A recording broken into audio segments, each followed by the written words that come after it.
Welcome back to Calm History.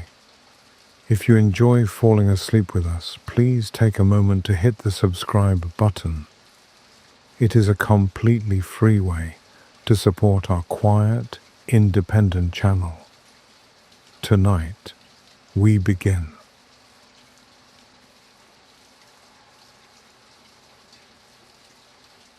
The Five Orange Pips by Arthur Conan Doyle.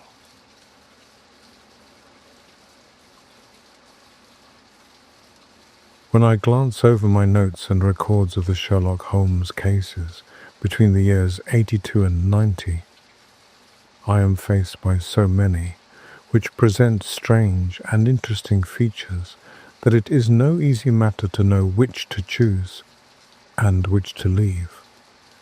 Some, however, have already gained publicity through the papers, and others have not offered a field for those peculiar qualities which my friend possessed in so high a degree, and which it is the object of these papers to illustrate. Some, too, have baffled his analytical skill, and would be as narratives, beginnings without an ending, while others have been but partially cleared up, and have their explanations founded rather upon conjecture and surmise than on that absolute logical proof which was so dear to him. There is, however, one of these last, which was so remarkable in its details and so startling in its results, that I am tempted to give some account of it, in spite of the fact that there are points in connection with it which never have been, and probably never will be, entirely cleared up. The year 87 furnished us with a long series of cases of greater or less interest, of which I retain the records. Among my headings under this 112 months, I find an account of the adventure of the Paradol Chamber, of the Amateur Mendicant Society, who held a luxurious club in the lower vault of a furniture warehouse, of the facts connected with the loss of the British bark, Sophie Anderson, of the singular adventures of the Grice Pattersons in the island of Uffa, and finally, of the Camberwell poisoning case. In the latter, as may be remembered, Sherlock Holmes was able, by winding up the dead man's watch, to prove that it had been wound up 2 hours before, and that therefore the deceased had gone to bed within that time, a deduction which was of the greatest importance in clearing up the case. All these I may sketch out at some future date, but none of them present such singular features as the strange train of circumstances which I have now taken up my pen to describe. It was in the latter days of September, and the equinoctial gales had set in with exceptional violence. All day the wind had screamed, and the rain had beaten against the windows, so that even here, in the heart of great handmade London, we were forced to raise our minds for the instant from the routine of life, and to recognize the presence of those great elemental forces which shriek at mankind through the bars of his civilization, like untamed beasts in a cage. As evening drew in, the storm grew higher and louder, and the wind cried and sobbed like a child in the chimney. Sherlock Holmes sat moodily at one side of the fireplace, cross-indexing his records of crime, while I, at the other, was deep in one of Clark Russell's fine sea stories, until the howl of the gale from without seemed to blend with the text, and the splash of the rain to lengthen out into the long swash of the sea waves. My wife was on a visit to her mother's, and for a few days I was a dweller once more in my old quarters at Baker Street.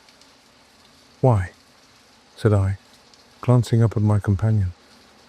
"That was surely the bell. Who could come tonight? Some friend of yours, perhaps?" "Except yourself, I have none," he answered. "I do not encourage visitors." "A client, then?" "If so, it is a serious case, Nothing less would bring a man out on such a day and at such an hour. But I take it that it is more likely to be some crony of the landlady's. Sherlock Holmes was wrong in his conjecture, however, for there came a step in the passage and a tapping at the door. He stretched out his long arm to turn the lamp away from himself, and towards the vacant chair upon which a newcomer must sit. "Come in," said he. The man who entered was young, some 22 at the outside, well groomed and trimly clad, with something of refinement and delicacy in his bearing. The steaming umbrella which he held in his hand, and his long shining waterproof, told of the fierce weather through which he had come. He looked about him anxiously in the glare of the lamp, and I could see that his face was pale and his eyes heavy, like those of a man who is weighed down with some great anxiety. "I owe you an apology," he said, raising his golden pince-nez to his eyes. "I trust that I am not intruding. I fear that I have brought some traces of the storm and rain into your snug chamber." "Give me your coat and umbrella," said Holmes. "They may rest here on the hook, and will be dry presently. You have come up from the southwest, I see." "Yes, from Horsham. That clay and chalk mixture which I see upon your toe-caps is quite distinctive. I have come for advice. That is easily got. And help. That is not always so easy. I have heard of you, Mr. Holmes. I heard from Major Prendergast how you saved him in the Tankerville Club scandal." "Ah, of course. He was wrongfully accused of cheating at cards. He said that you could solve anything. He said too much. That you are never beaten. I have been beaten 4 times. 3 times by men, and once by a woman. But what is that compared with the number of your successes? It is true that I have been generally successful. Then you may be so with me. I beg that you will draw your chair up to the fire and favour me with some details as to your case.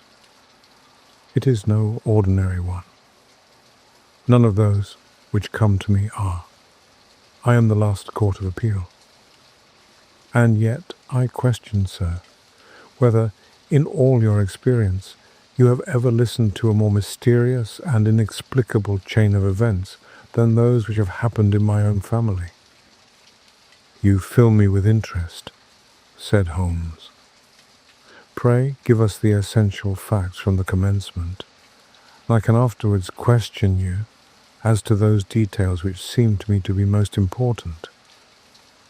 The young man pulled his chair up and pushed his wet feet out towards the blaze.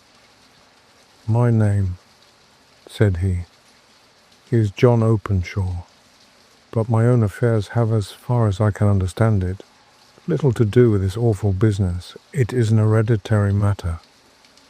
So in order to give you an idea of the facts, I must go back to the commencement of the affair. You must know that my grandfather had 2 sons, my uncle Elias and my father Joseph. My father had a small factory at Coventry, which he enlarged at the time of the invention of bicycling. He was the patentee of the Openshaw unbreakable tire, and his business met with such success that he was able to sell it and to retire upon a handsome competence.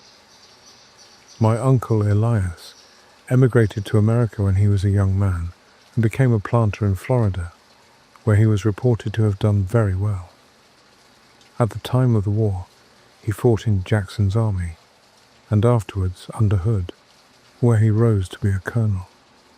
When Lee laid down his arms, my uncle returned to his plantation, where he remained for 3 or 4 years. About 1869 or 1870, he came back to Europe and took a small estate in Sussex near Horsham.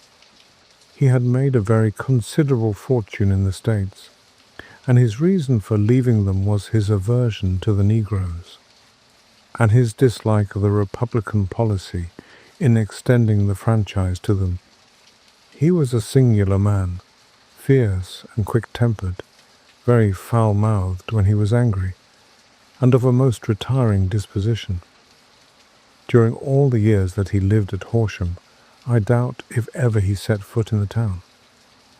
He had a garden and 2 or 3 fields round his house, and there he would take his exercise, though very often, for weeks on end, he would never leave his room. He drank a great deal of brandy and smoked very heavily, but he would see no society, and did not want any friends, not even his own brother. He didn't mind me.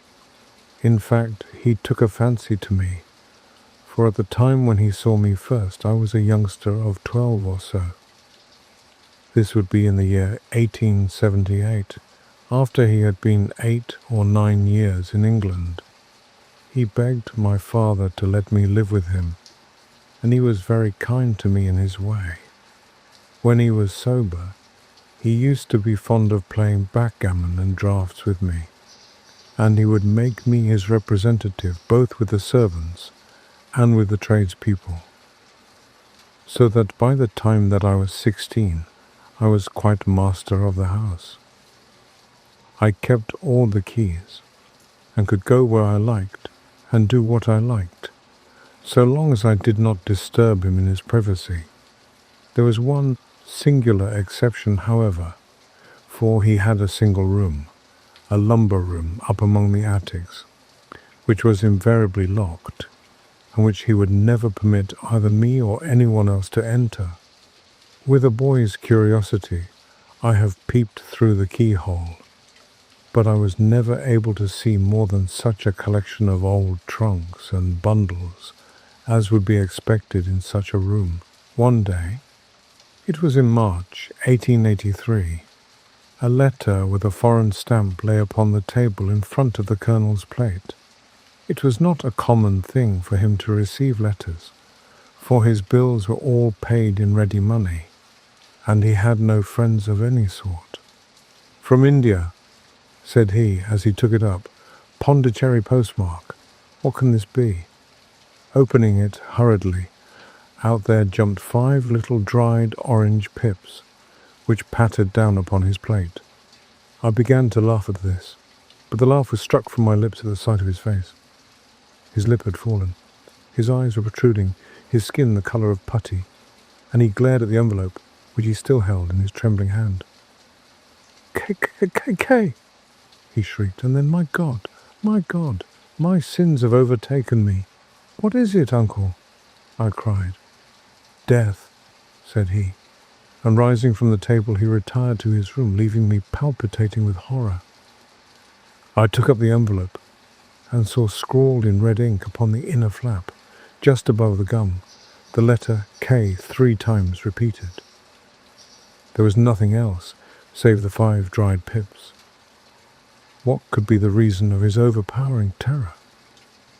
I left the breakfast table, and as I ascended the stair I met him coming down, with an old rusty key, which must have belonged to the attic, in one hand, and a small brass box, like a cash box, in the other. "They may do what they like, but I'll checkmate them still," said he with an oath. "Tell Mary that I shall want a fire in my room today, and send down to Fordham the Horsham lawyer." I did as he ordered, and when the lawyer arrived I was asked to step up to the room. The fire was burning brightly, and in the grate there was a mass of black, fluffy ashes, as of burned paper, while the brass box stood open and empty beside it. As I glanced at the box I noticed, with a start, that upon the lid were printed the treble K, which I had read in the morning upon the envelope. "I wish you, John," said my uncle, "to witness my will. I leave my estate, with all its advantages and all its disadvantages, to my brother, your father, whence it will, no doubt, descend to you. If you can enjoy it in peace, well and good. If you find you cannot, Take my advice, my boy, and leave it to your deadliest enemy. I am sorry to give you such a two-edged thing, but I can't say what turn things are going to take. Kindly sign the paper where Mr. Fordham shows you." I signed the paper as directed, and the lawyer took it away with him. The singular incident made, as you may think, the deepest impression upon me, and I pondered over it and turned it every way in my mind without being able to make anything of it. Yet I could not shake off the vague feeling of dread which it left behind, though the sensation grew less keen as the weeks passed, and nothing happened to disturb the usual routine of our lives. I could see a change in my uncle, however. He drank more than ever, and he was less inclined for any sort of society. Most of his time he would spend in his room, with the door locked upon the inside, but sometimes he would emerge in a sort of drunken frenzy, and would burst out of the house and tear about the garden with a revolver in his hand, screaming out that he was afraid of no man, and that he was not to be cooped up, like a sheep in a pen, by man or devil. When these hot fits were over, however, he would rush tumultuously in at the door and lock and bar it behind him, like a man who can brazen it out no longer against the terror which lies at the roots of his soul. At such times I have seen his face, even on a cold day, glisten with moisture, as though it were new raised from a basin. Well, to come to an end of the matter, Mr. Holmes, and not to abuse your patience, there came a night when he made one of those drunken sallies from which he never came back. We found him, when we went to search for him, face downward in a little green-scummed pool, which lay at the foot of the garden. There was no sign of any violence, and the water was but 2 feet deep, so that the jury, having regard to his known eccentricity, brought in a verdict of suicide. But I, who knew how he winced from the very thought of death, had much ado to persuade myself that he had gone out of his way to meet it. The matter passed, however, and my father entered into possession of the estate and of some £14,000, 14,000, which lay to his credit at the bank. One moment, Holmes interposed. Your statement is, I foresee, one of the most remarkable to which I have ever listened. Let me have the date of the reception by your uncle of the letter, and the date of his supposed suicide. The letter arrived on March 10th, 1883. His death was 7 weeks later, upon the night of May 2nd. Thank you. Pray proceed. When my father took over the Horsham property, he, at my request, made a careful examination of the attic, which had been always locked up. We found the brass box there, although its contents had been destroyed. On the inside of the cover was a paper label, with the initials of KKK repeated upon it, and letters, memoranda, receipts, and a register written beneath.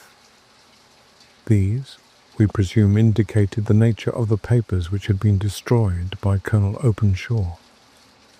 For the rest, there was nothing of much importance in the attic, save a great many scattered papers and notebooks, bearing upon my uncle's life in America. Some of them were of the war-time, and showed that he had done his duty well, and had borne the repute of a brave soldier. Others were of a date during the reconstruction of the southern states, and were mostly concerned with politics, for he had evidently taken a strong part in opposing the carpetbag politicians who had been sent down from the north. Well, it was the beginning of '84 when my father came to live at Horsham, and all went as well as possible with us until the January of '85. On the 4th day after the New Year, I heard my father give a sharp cry of surprise as we sat together at the breakfast table. There he was, sitting with a newly opened envelope in one hand and 5 dried orange pips in the outstretched palm of the other one. He had always laughed at what he called my cock and a bull story about the Colonel, but he looked very scared and puzzled now that the same thing had come upon himself. "Why, what on earth does this mean, John?" he stammered. My heart had turned to lead.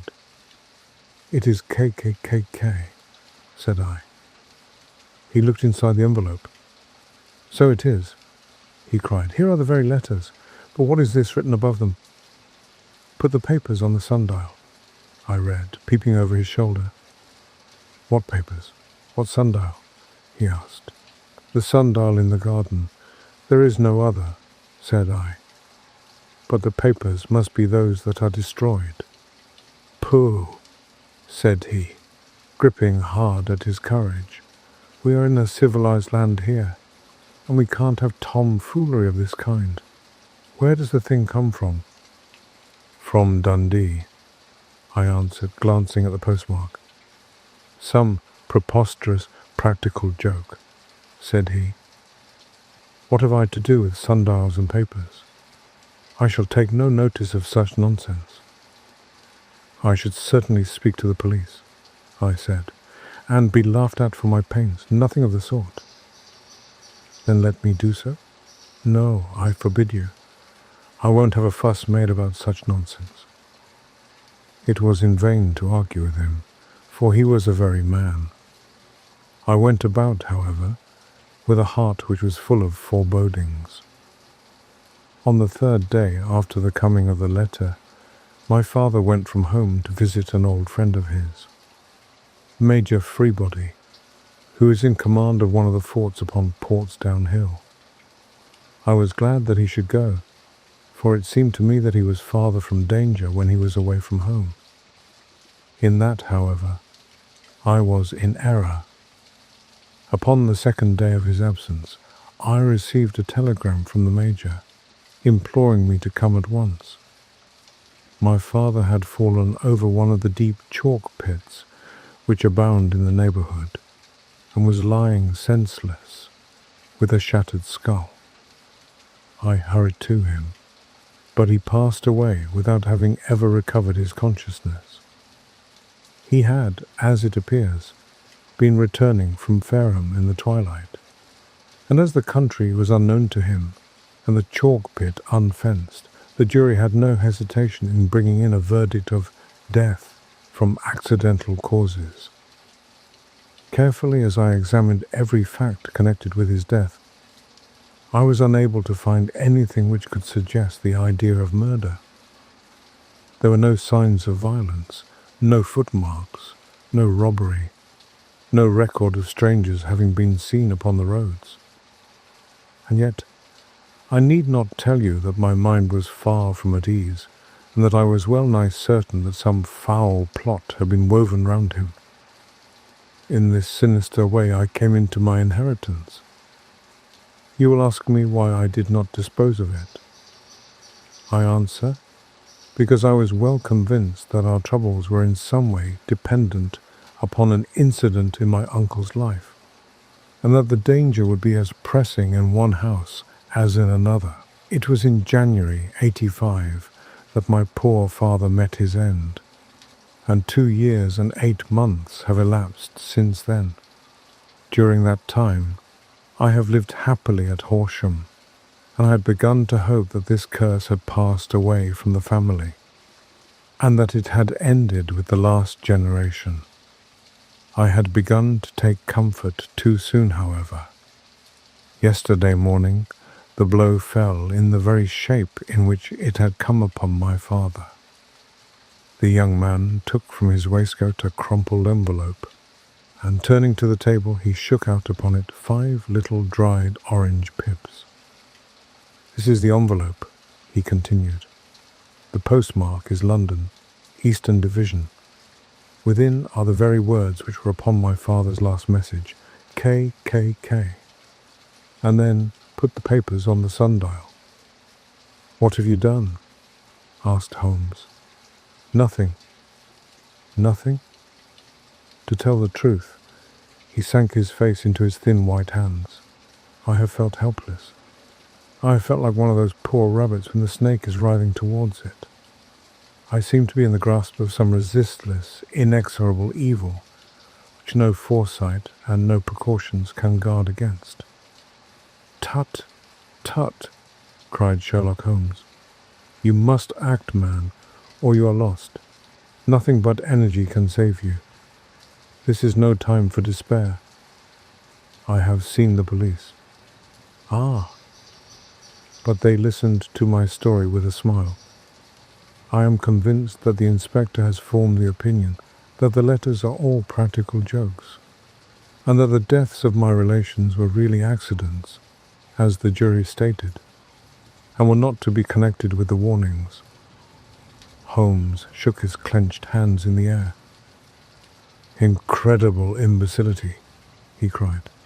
"They have, however, allowed me a policeman who may remain in the house with me. Has he come with you tonight?" "No. His orders were to stay in the house." Again, Holmes raved in the air. "Why did you come to me?" he said. "And above all, why did you not come at once?" I did not know. It was only today that I spoke to Major Prendergast about my troubles, and was advised by him to come to you. "It is really 2 days since you had the letter. We should have acted before this. You have no further evidence, I suppose, than that which you have placed before us.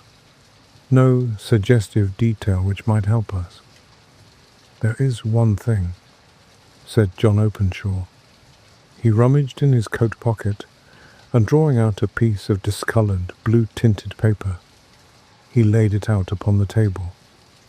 "I have some remembrance," said he, "that on the day when my uncle burned the papers, I observed that the small, unburned margins which lay amid the ashes were of this particular colour. I found this single sheet upon the floor of his room, and I am inclined to think that it may be one of the papers which has, perhaps, fluttered out from among the others, and in that way have escaped destruction. Beyond the mention of pips, I do not see that it helps us much. I think myself that it is a page from some private diary. The writing is undoubtedly my uncle's." Holmes moved the lamp, and we both bent over the sheet of paper, which showed by its ragged edge that it had indeed been torn from a book. It was headed March 1869, and beneath were the following enigmatical notices: 4th, Hudson came, same old platform. 7th, set the pips on Macaulay Paramore and John Swain of St. Augustine. 9th, Macaulay cleared. 10th, John Swain cleared. 12th, visited Paramore. All well. "Thank you," said Holmes, folding up the paper and returning it to our visitor. "And now you must on no account lose another instant. We cannot spare time even to discuss what you have told me. You must get home instantly and act." "What shall I do?" "There is but one thing to do. It must be done at once. You must put this piece of paper, which you have shown us, into the brass box which you have described. You must also put in a note to say that all the other papers were burned by your uncle, and that this is the only one which remains. You must assert that in such words as will carry conviction with them. Having done this, you must at once put the box out upon the sundial, as directed. Do you understand?" "Entirely." "Do not think of revenge or anything of the sort at present. I think that we may gain that by means of the law, but we have our web to weave, while theirs is already woven. The first consideration is to remove the pressing danger which threatens you. The second is to clear up the mystery and to punish the guilty parties." "I thank you," said the young man, rising and pulling on his overcoat. You have given me fresh life and hope. I shall certainly do as you advise. Do not lose an instant, and above all, take care of yourself in the meanwhile, for I do not think that there can be a doubt that you are threatened by a very real and imminent danger. How do you go back? By train from Waterloo. It is not yet 9. The streets will be crowded, so I trust that you may be in safety. And yet you cannot guard yourself too closely. I am armed. That is well. Tomorrow I shall set to work upon your case. I shall see you at Horsham then. No. Your secret lies in London. It is there that I shall seek it. Then I shall call upon you in a day or in 2 days, with news as to the box and the papers. I shall take your advice in every particular. He shook hands with us and took his leave. Outside the wind still screamed, and the rain splashed and pattered against the windows. This strange, wild story seemed to have come to us from amid the mad elements, blown in upon us like a sheet of seaweed in a gale, and now to have been reabsorbed by them once more. Sherlock Holmes sat for some time in silence, with his head sunk forward and his eyes bent upon the red glow of the fire. Then he lit his pipe, and leaning back in his chair, he watched the blue smoke rings as they chased each other up to the ceiling. "I think, Watson," he remarked at last, "that of all our cases we have had none more fantastic than this. Save perhaps the sign of 4. Well, yes, save perhaps that. And yet this John Openshaw seems to me to be walking amid even greater perils than did the Sholtos." "But have you," I asked, "formed any definite conception as to what these perils are?" "There can be no question as to their nature," he answered. "Then what are they? Who is this KKK, and why does he pursue this unhappy family?" Sherlock Holmes closed his eyes and placed his elbows upon the arms of his chair with his fingertips together. "The ideal reasoner," he remarked, "would, when he had once been shown a single fact in all its bearings, deduce from it not only all the chain of events which led up to it, but also all the results which would follow from it. As Cuvier could correctly describe a whole animal by the contemplation of a single bone, so the observer who has thoroughly understood one link in a series of incidents should be able to accurately state all the other ones, both before and after. We have not yet grasped the results which the reason alone can attain to. Problems may be solved in the study, which have baffled all those who have sought a solution by the aid of their senses. To carry the art, however, to its highest pitch, it is necessary that the reasoner should be able to utilize all the facts which have come to his knowledge. And this in itself implies, as you will readily see, a possession of all knowledge, which even in these days of free education and encyclopedias is a somewhat rare accomplishment. It is not so impossible, however, that a man should possess all knowledge which is likely to be useful to him in his work, and this I have endeavored in my case to do. If I remember rightly, you, on one occasion, in the early days of our friendship, defined my limits in a very precise fashion. "Yes," I answered, laughing. "It was a singular document. Philosophy, astronomy, and politics were marked at 0, I remember. Botany variable, geology profound, as regards the mud stains from any region within 50 miles of town, chemistry eccentric, anatomy unsystematic, sensational literature and crime records, unique. Violin player, boxer, swordsman, lawyer, and self-poisoner by cocaine and tobacco. Those, I think, were the main points of my analysis." Holmes grinned at the last item. "Well," he said, "I say now as I said then, that a man should keep his little brain attic stocked with all the furniture that he is likely to use, and the rest he can put away in the lumber room of his library, where he can get it if he wants it. Now, for such a case as the one which has been submitted to us tonight, we need certainly to muster all our resources. Kindly hand me down the letter K of the American Encyclopedia, which stands upon the shelf beside you. Thank you. Now, let us consider the situation and see what may be deduced from it. In the first place, we may start with a strong presumption that Colonel Openshaw had some very strong reason for leaving America. Men at his time of life do not change all their habits and exchange willingly the charming climate of Florida for the lonely life of an English provincial town. His extreme love of solitude in England suggests the idea that he was in fear of someone or something. So we may assume as a working hypothesis that it was fear of someone or something which drove him from America.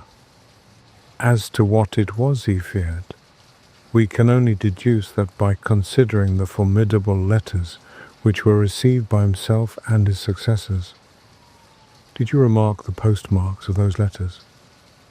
The first was from Pondicherry, the second from Dundee, and the third from London.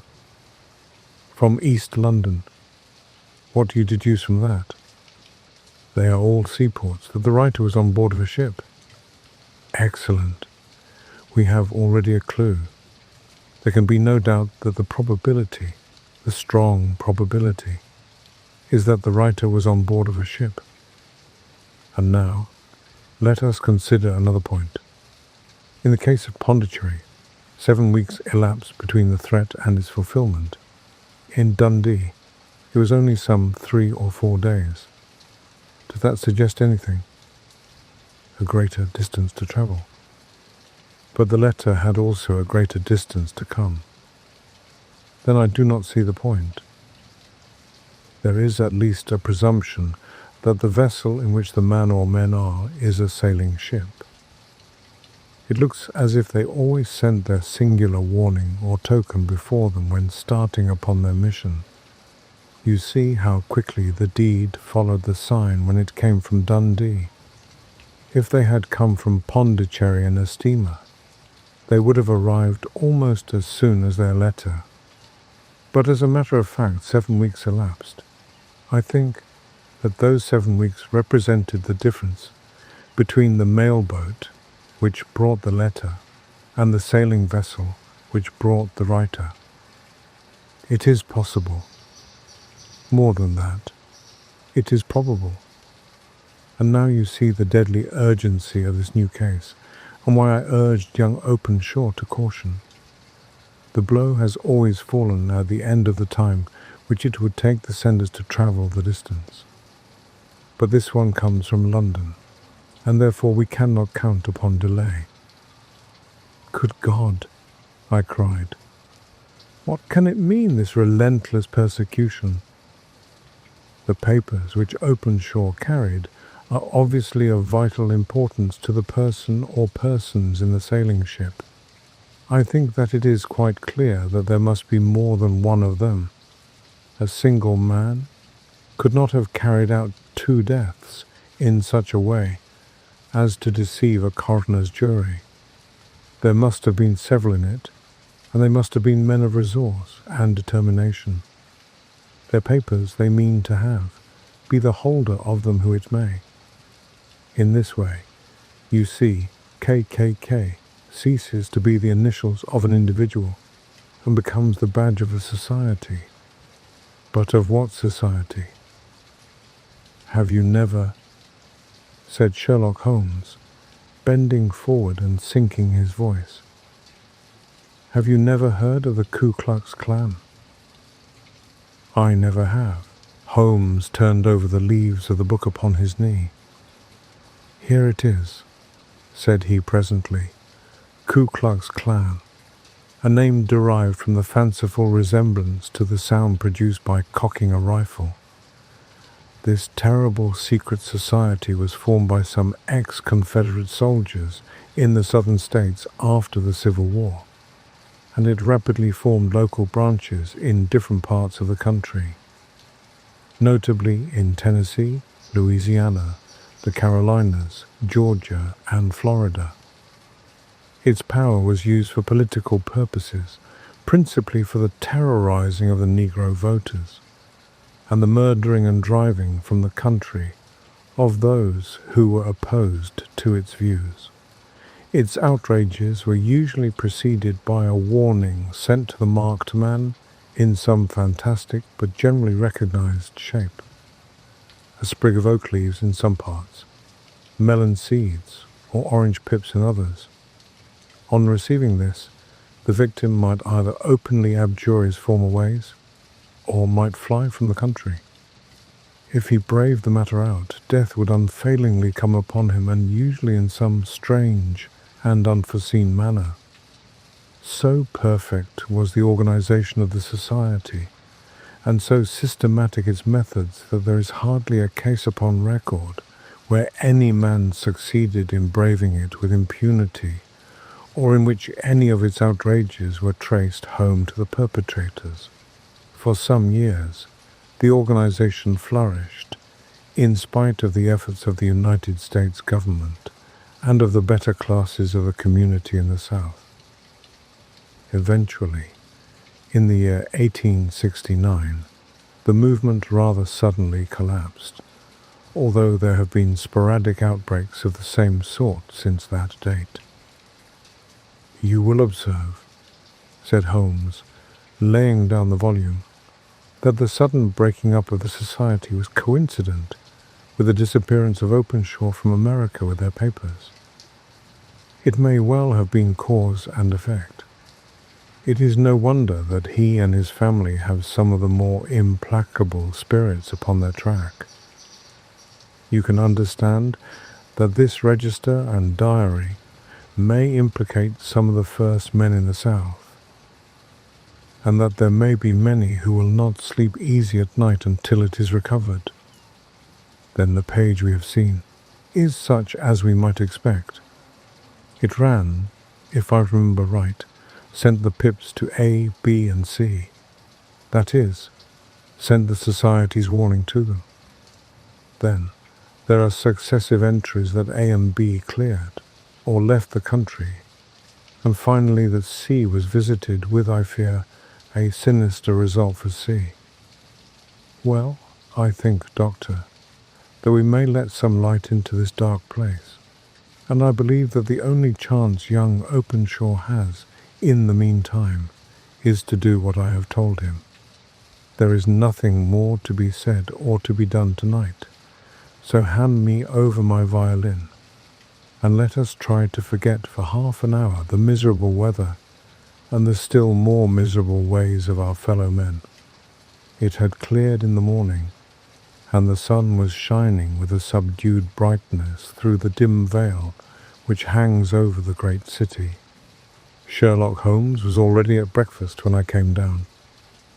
"You will excuse me for not waiting for you," said he. "I have, I foresee, a very busy day before me in looking into this case of young Openshaw's." "What steps will you take?" I asked. "It will very much depend upon the results of my first inquiries. I may have to go down to Horsham after all." "You will not go there first?" "No, I shall commence with the city. Just ring the bell, and the maid will bring up your coffee." As I waited, I lifted the unopened newspaper from the table and glanced my eye over it. It rested upon a heading which sent a chill to my heart. "Holmes," I cried, "you're too late." "Ah," said he, laying down his cup, "I feared as much. How was it done?" He spoke calmly, but I could see that he was deeply moved. My eye caught the name of Openshaw and the heading, "Tragedy near Waterloo Bridge." Here is the account. "Between 9 and 10 last night, Police Constable Cook of the H Division, on duty near Waterloo Bridge, heard a cry for help and a splash in the water. The night, however, was extremely dark and stormy, so that in spite of the help of several passers-by, it was quite impossible to effect a rescue. The alarm, however, was given, and by the aid of the water police, the body was eventually recovered. It proved to be that of a young gentleman whose name, as it appears from an envelope which was found in his pocket, was John Openshaw, and whose residence is near Horsham. It is conjectured that he may have been hurrying down to catch the last train from Waterloo Station, and that in his haste and the extreme darkness, he missed his path and walked over the edge of one of the small landing places for river steamboats. The body exhibited no traces of violence, and there can be no doubt that the deceased had been the victim of an unfortunate accident, which should have the effect of calling the attention of the authorities to the condition of the riverside landing stages. We sat in silence for some minutes, Holmes more depressed and shaken than I had ever seen him. "That hurts my pride, Watson," he said at last. "It is a petty feeling, no doubt, but it hurts my pride. It becomes a personal matter with me now, and if God sends me health, I shall set my hand upon this gang, that he should come to me for help, and that I should send him away to his death." He sprang from his chair and paced about the room in uncontrollable agitation, with a flip upon his sallow cheeks, and a nervous clasping and unclasping of his long, thin hands. "They must be cunning devils," he exclaimed at last. "How could they have decoyed him down there? The embankment is not on the direct line to the station. The bridge no doubt was too crowded, even on such a night, for their purpose. Well, Watson, we shall see who will win in the long run. I am going out now." "To the police?" "No, I shall be my own police. When I have spun the web they may take the flies, but not before." All day I was engaged in my professional work, and it was late in the evening before I returned to Baker Street. Sherlock Holmes had not come back yet. It was nearly 10 o'clock before he entered, looking pale and worn.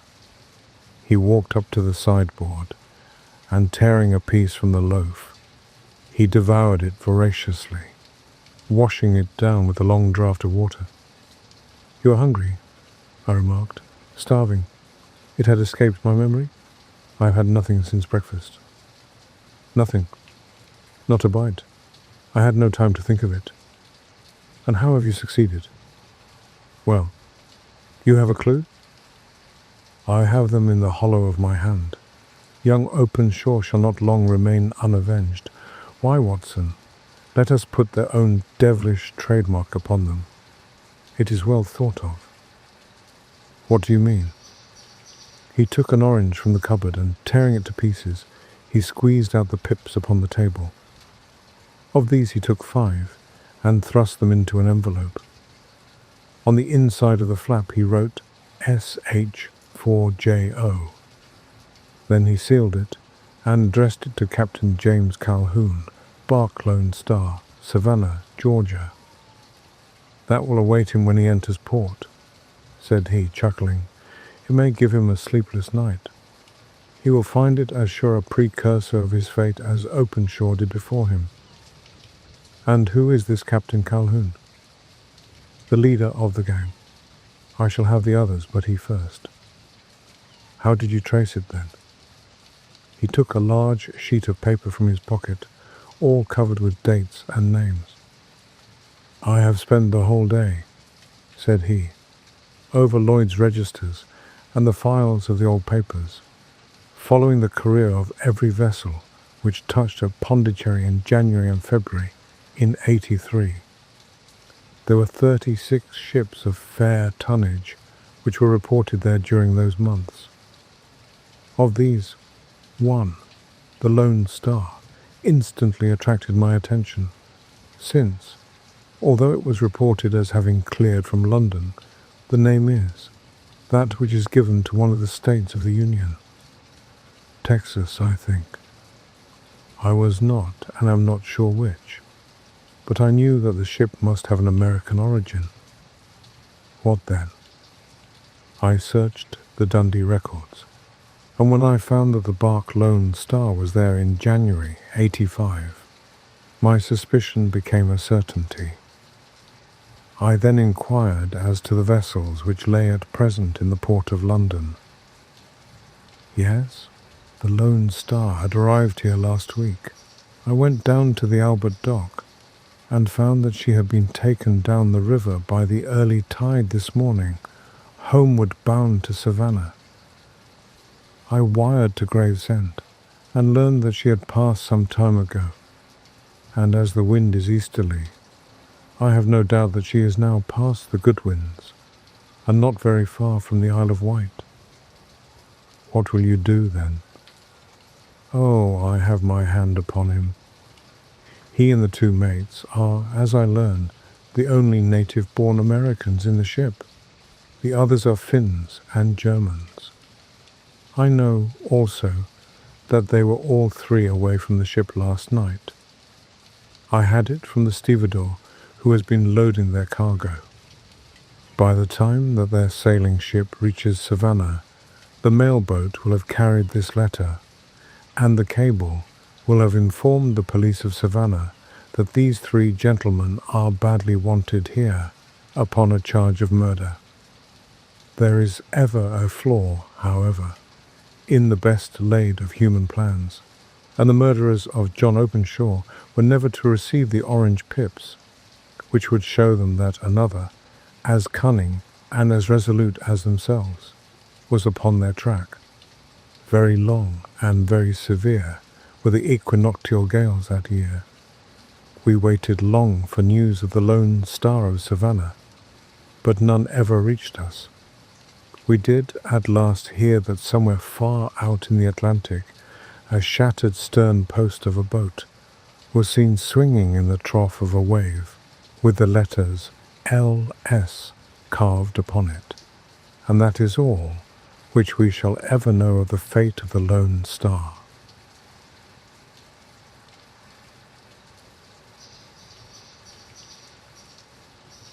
The Adventure of the Beryl Coronet by Arthur Conan Doyle.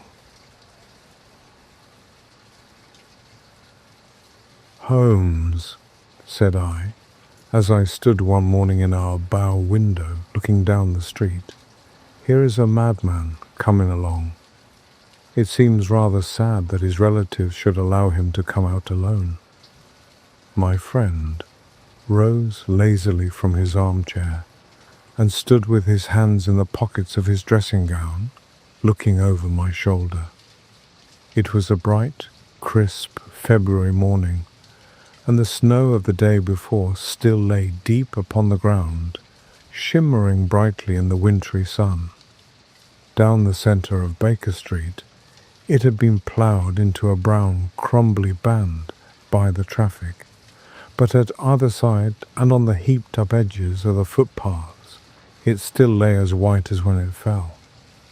The grey pavement had been cleaned and scraped, but was still dangerously slippery, so that there were fewer passengers than usual. Indeed, from the direction of the Metropolitan Station, no one was coming, save the single gentleman whose eccentric conduct had drawn my attention. He was a man of about 50, tall, portly and imposing, with a massive, strongly marked face and a commanding figure. He was dressed in a sombre yet rich style, in black frock coat, shining hat, neat brown gaiters, and well-cut pearl-grey trousers. Yet his actions were an absurd contrast to the dignity of his dress and features, for he was running hard, with occasional little springs, such as a weary man gives who is little accustomed to set any tax upon his legs. As he ran, he jerked his hands up and down, waggled his head, and writhed his face into the most extraordinary contortions.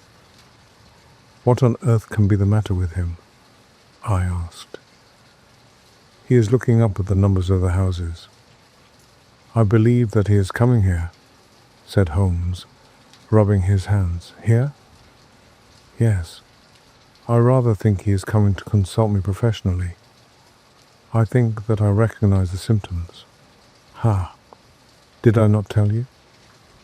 As he spoke, the man, puffing and blowing, rushed at our door and pulled at our bell until the whole house resounded with the clanging.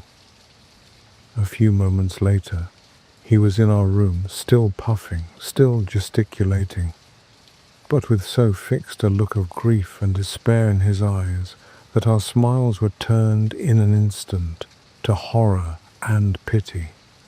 For a while, he couldn't get his words out, but swayed his body and plucked at his hair like one who has been driven to the extreme limits of his reason. Then, suddenly springing to his feet, he beat his head against the wall with such force that we both rushed upon him and tore him away to the center of the room. Sherlock Holmes pushed him down into the easy chair, and sitting beside him patted his hand and chatted with him in the easy, soothing tones which he knew so well how to employ. "You have come to me to tell your story, have you not?" said he. "You are fatigued with your haste. Pray wait until you have recovered yourself, and then I shall be most happy to look into any little problem which you may submit to me." The man sat for a minute or more with a heaving chest, fighting against his emotion. Then he passed his handkerchief over his brow, set his lips tight, and turned his face towards us. "No doubt you think me mad," said he. "I see that you have had some great trouble," responded Holmes. "God knows I have. A trouble which is enough to unseat my reason, so sudden and so terrible is it. Public disgrace I might have faced, although I am a man whose character has never yet borne a stain. Private affliction also is the lot of every man, but the two coming together, and in so frightful a form, have been enough to shake my very soul. Besides, it is not I alone. The very noblest in the land may suffer, unless some way be found out of this horrible affair." "Pray compose yourself, sir," said Holmes, "and let me have a clear account of who you are, and what it is that has befallen you."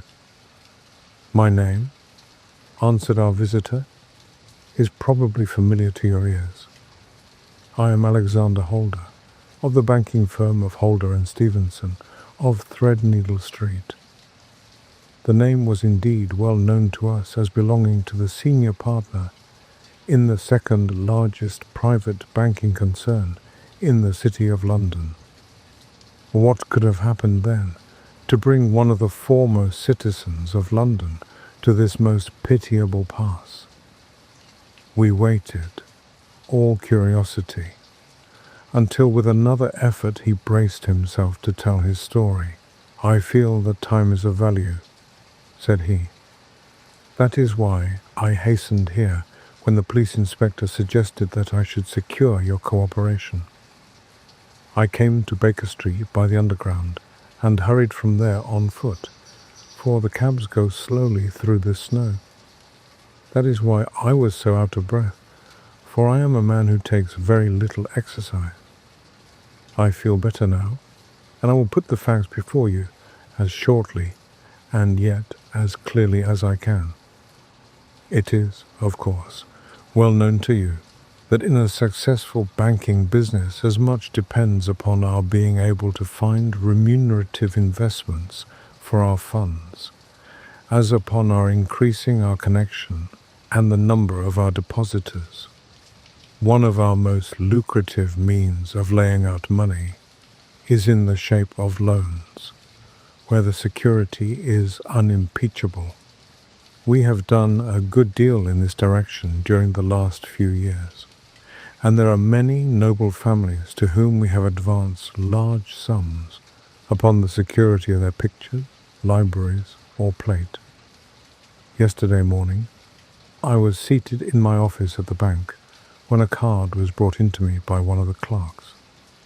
I started when I saw the name, for it was that of none other than, well, perhaps even to you, I had better say no more than that it was a name which is a household word all over the earth, one of the highest, noblest, most exalted names in England.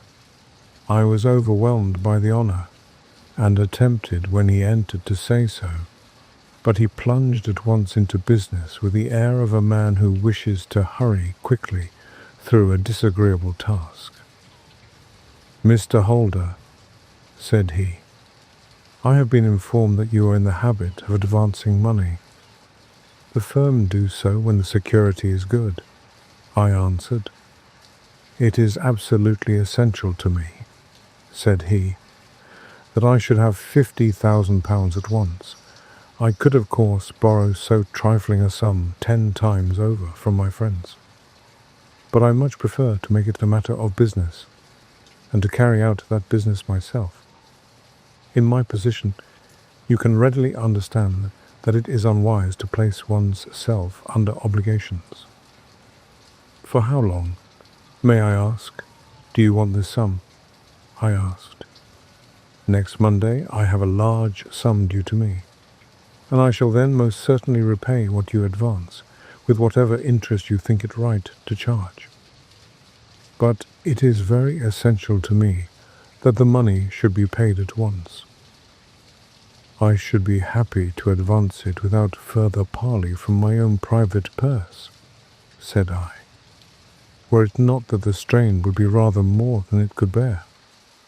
If, on the other hand, I am to do it in the name of the firm, then in justice to my partner, I must insist that even in your case, every business-like precaution should be taken." "I should much prefer to have it so," said he, raising up a square black morocco case which he had laid beside his chair. "You have doubtless heard of the Beryl Coronet, one of the most precious public possessions of the Empire," said I. "Precisely." He opened the case, and there, embedded in soft, flesh-coloured velvet, lay the magnificent piece of jewellery which he had named. "There are 39 enormous beryls," said he, "and the price of the gold chasing is incalculable. The lowest estimate would put the worth of the coronet at double the sum which I have asked.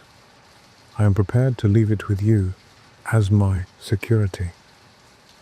I took the precious case into my hands and looked in some perplexity from it to my illustrious client. "You doubt its value?" he asked. "Not at all. I only doubt the propriety of my leaving it. You may set your mind at rest about that. I should not dream of doing so were it not absolutely certain that I should be able in 4 days to reclaim it. It is a pure matter of form. Is the security sufficient? Ample? You understand, Mr. Holder, that I am giving you a strong proof of the confidence which I have in you, founded upon all that I have heard of you. I rely upon you not only to be discreet and to refrain from all gossip upon the matter, but above all, to preserve this coronet with every possible precaution, because I need not say that a great public scandal would be caused if any harm were to befall it. Any injury to it would be almost as serious as its complete loss, for there are no beryls in the world to match these, and it would be impossible to replace them. I leave it with you, however, with every confidence, and I shall call for it in person on Monday morning." Seeing that my client was anxious to leave, I said no more, but calling for my cashier, I ordered him to pay over £51,000 notes. When I was alone once more, however, with the precious case lying upon the table in front of me, I could not but think with some misgivings of the immense responsibility which it entailed upon me. There could be no doubt that as it was a national possession, a horrible scandal would ensue if any misfortune should occur to it. I already regretted having ever consented to take charge of it. However, it was too late to alter the matter now, so I locked it up in my private safe and turned once more to my work. When evening came, I felt that it would be an imprudence to leave so precious a thing in the office behind me. Bankers' safes had been forced before now, and why should not mine be? If so, how terrible would be the position in which I should find myself. I determined, therefore, that for the next few days I would always carry the case backward and forward with me, so that it might never be really out of my reach. With this intention, I called a cab and drove out to my house at Streatham, carrying the jewel with me. I did not breathe freely until I had taken it upstairs and locked it in the bureau of my dressing room. And now, a word as to my household, Mr. Holmes, for I wish you to thoroughly understand the situation. My groom and my page sleep out of the house and may be set aside altogether. I have 3 maid-servants who have been with me a number of years, and whose absolute reliability is quite above suspicion. Another, Lucy Parr, the second waiting maid, has only been in my service a few months. She came with an excellent character, however, and has always given me satisfaction. She is a very pretty girl, and has attracted admirers who have occasionally hung about the place. That is the only drawback which we have found to her, but we believe her to be a thoroughly good girl in every way. So much for the servants. My family itself is so small that it will not take me long to describe it. I am a widower, and have an only son, Arthur. He has been a disappointment to me, Mr. Holmes, a grievous disappointment. I have no doubt that I am myself to blame. People tell me that I have spoiled him. Very likely I have. When my dear wife died, I felt that he was all I had to love. I couldn't bear to see the smile fade even for a moment from his face. I have never denied him a wish. Perhaps it would have been better for both of us had I been sterner, but I meant it for the best. It was naturally my intention that he should succeed me in my business, but he was not of a business turn. He was wild, wayward, and to speak the truth, I could not trust him in the handling of large sums of money. When he was young, he became a member of an aristocratic club, and there, having charming manners, he was soon the intimate of a number of men with long purses and expensive habits. He learned to play heavily at cards and to squander money on the turf, until he had again and again to come to me and implore me to give him an advance upon his allowance, that he might settle his debts of honour.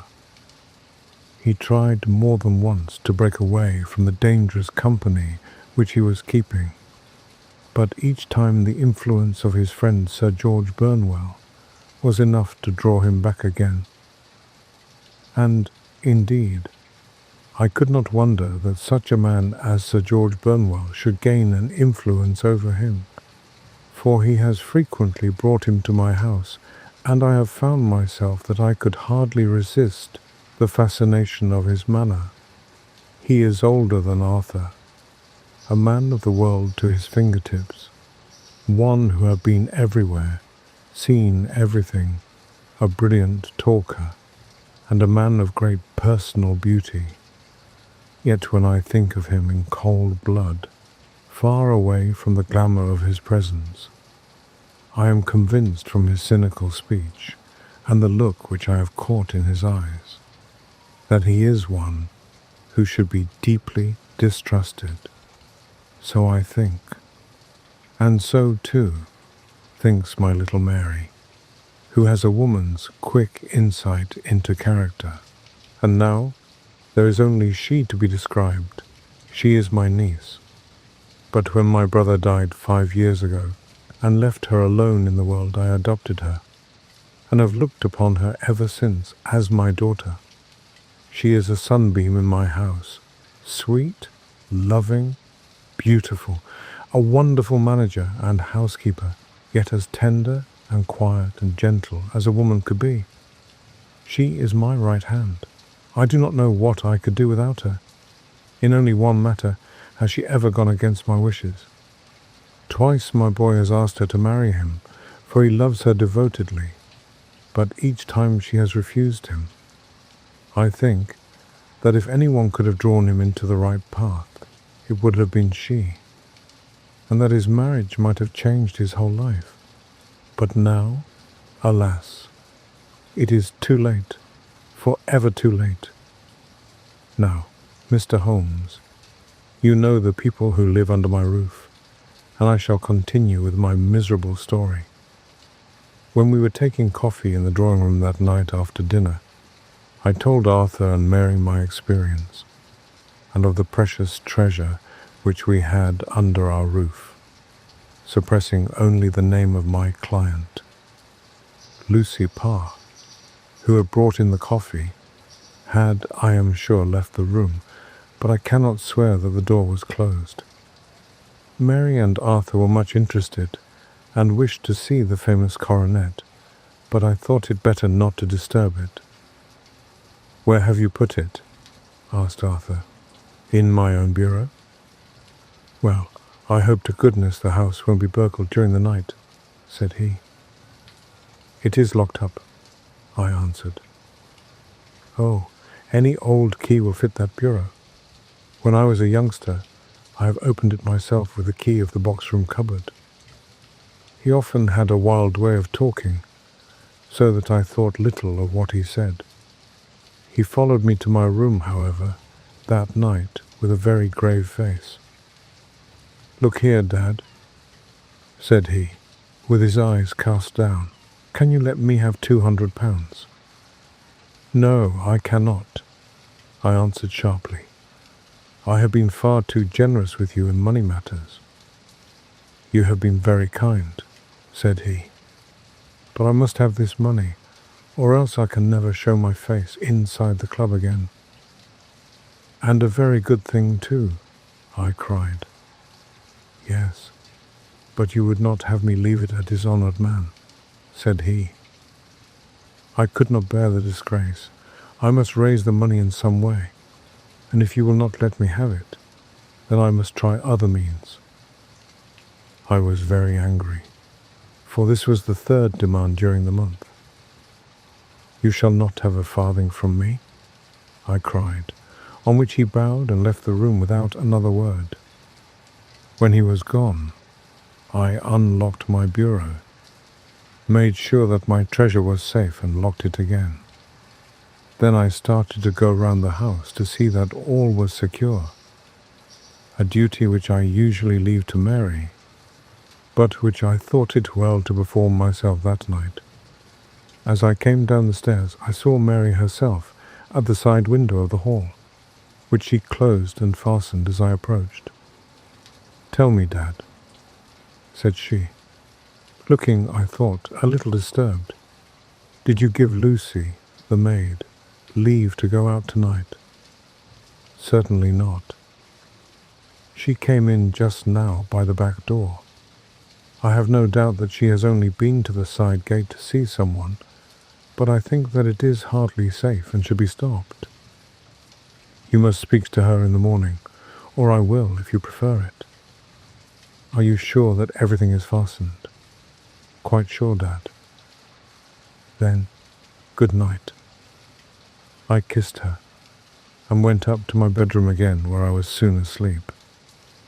I am endeavouring to tell you everything, Mr. Holmes, which may have any bearing upon the case, but I beg that you will question me upon any point which I do not make clear. On the contrary, your statement is singularly lucid. I come to a part of my story now in which I should wish to be particularly so. I am not a very heavy sleeper, and the anxiety in my mind tended, no doubt, to make me even less so than usual. About 2 in the morning then, I was awakened by some sound in the house. It had ceased ere I was wide awake, but it had left an impression behind it, as though a window had gently closed somewhere. I lay listening with all my ears. Suddenly, to my horror, there was a distinct sound of footsteps moving softly in the next room. I slipped out of bed, all palpitating with fear, and peeped round the corner of my dressing-room door. "Arthur!" I screamed. "You villain! You thief! How dare you touch that coronet?" The gas was half up as I had left it, and my unhappy boy, dressed only in his shirt and trousers, was standing beside the light, holding the coronet in his hands. He appeared to be wrenching at it, or bending it with all his strength. At my cry, he dropped it from his grasp and turned as pale as death. I snatched it up and examined it. One of the gold corners, with 3 of the beryls in it, was missing. "You blackguard!" I shouted, beside myself with rage. "You have destroyed it. You have dishonored me forever. Where are the jewels which you have stolen?" "Stolen," he cried. "Yes, you thief," I roared, shaking him by the shoulder. "There are none missing. There cannot be any missing," said he. "There are 3 missing, and you know where they are. Must I call you a liar as well as a thief? Did I not see you trying to tear off another piece?" "You have called me names enough," said he. "I will not stand it any longer. I shall not say another word about this business since you have chosen to insult me. I will leave your house in the morning and make my own way in the world." "You shall leave it in the hands of the police," I cried, half mad with grief and rage. "I shall have this matter probed to the bottom." "You shall learn nothing from me," said he, with a passion such as I should not have thought was in his nature. "If you choose to call the police, let the police find what they can." By this time, the whole house was astir, for I had raised my voice in my anger. Mary was the first to rush into my room, and, at the sight of the coronet and of Arthur's face, she read the whole story, and with a scream, fell down senseless on the ground. I sent the housemaid for the police, and put the investigation into their hands at once. When the inspector and a constable entered the house, Arthur, who had stood sullenly with his arms folded, asked me whether it was my intention to charge him with theft. I answered that it had ceased to be a private matter, but had become a public one, since the ruined coronet was national property. I was determined that the law should have its way in everything. "At least," said he, "you will not have me arrested at once.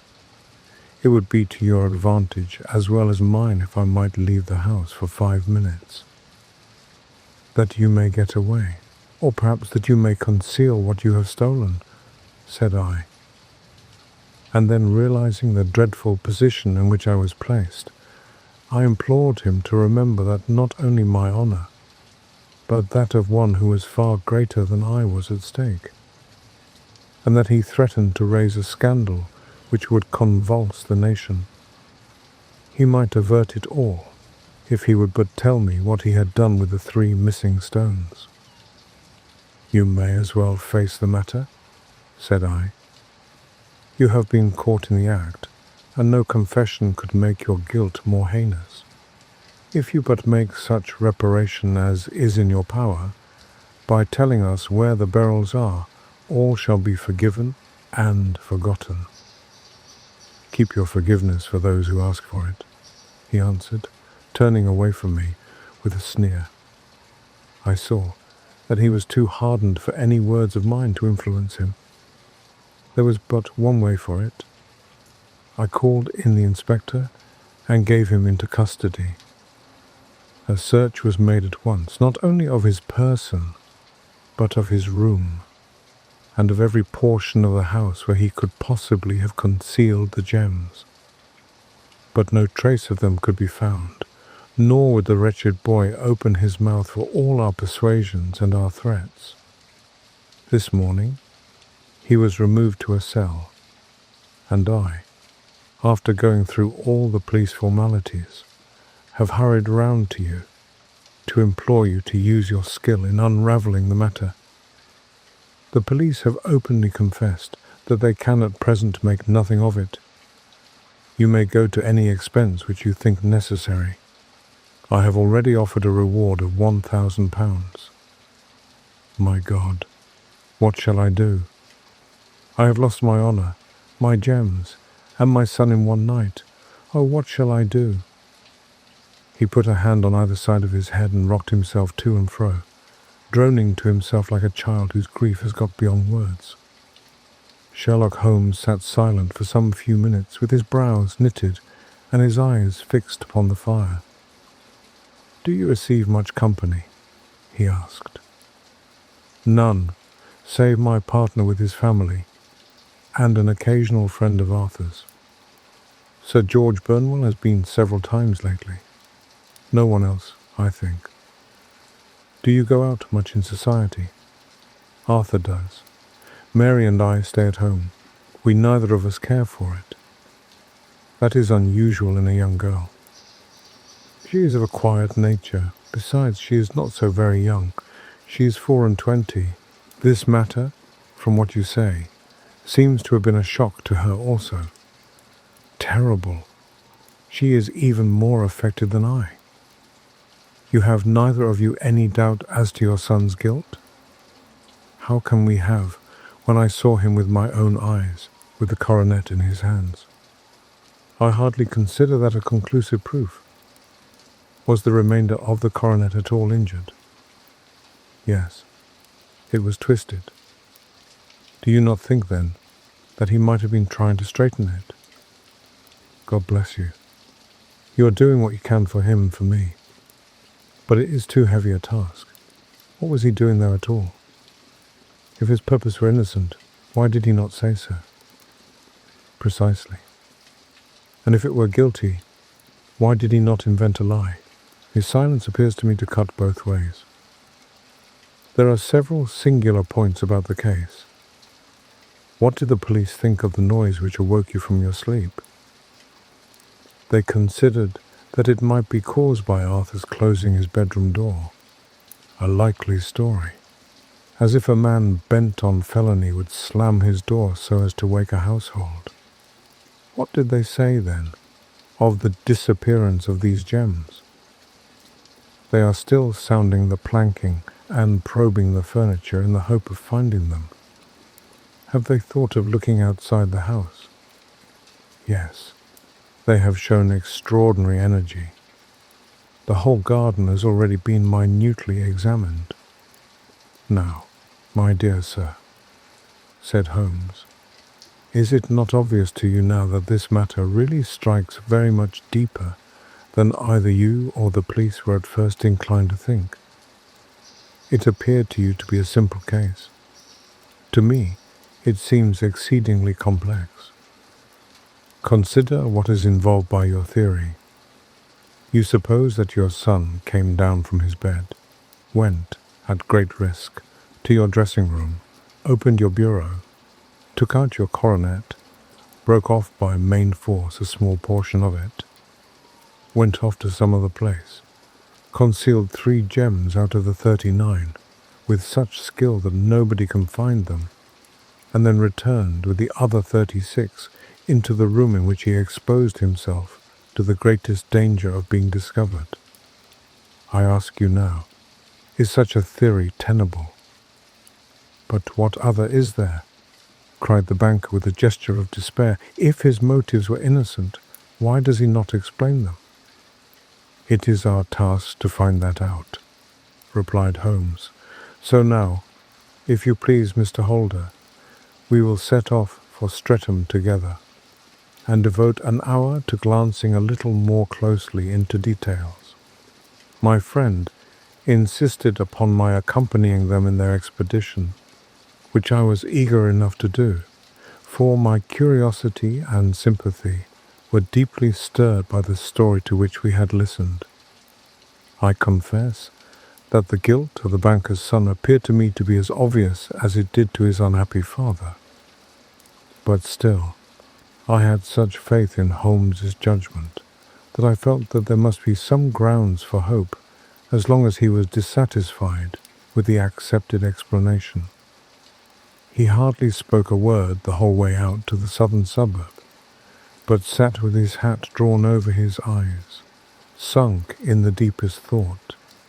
Our client appeared to have taken fresh heart at the little glimpse of hope which had been presented to him, and he even broke into a desultory chat with me over his business affairs.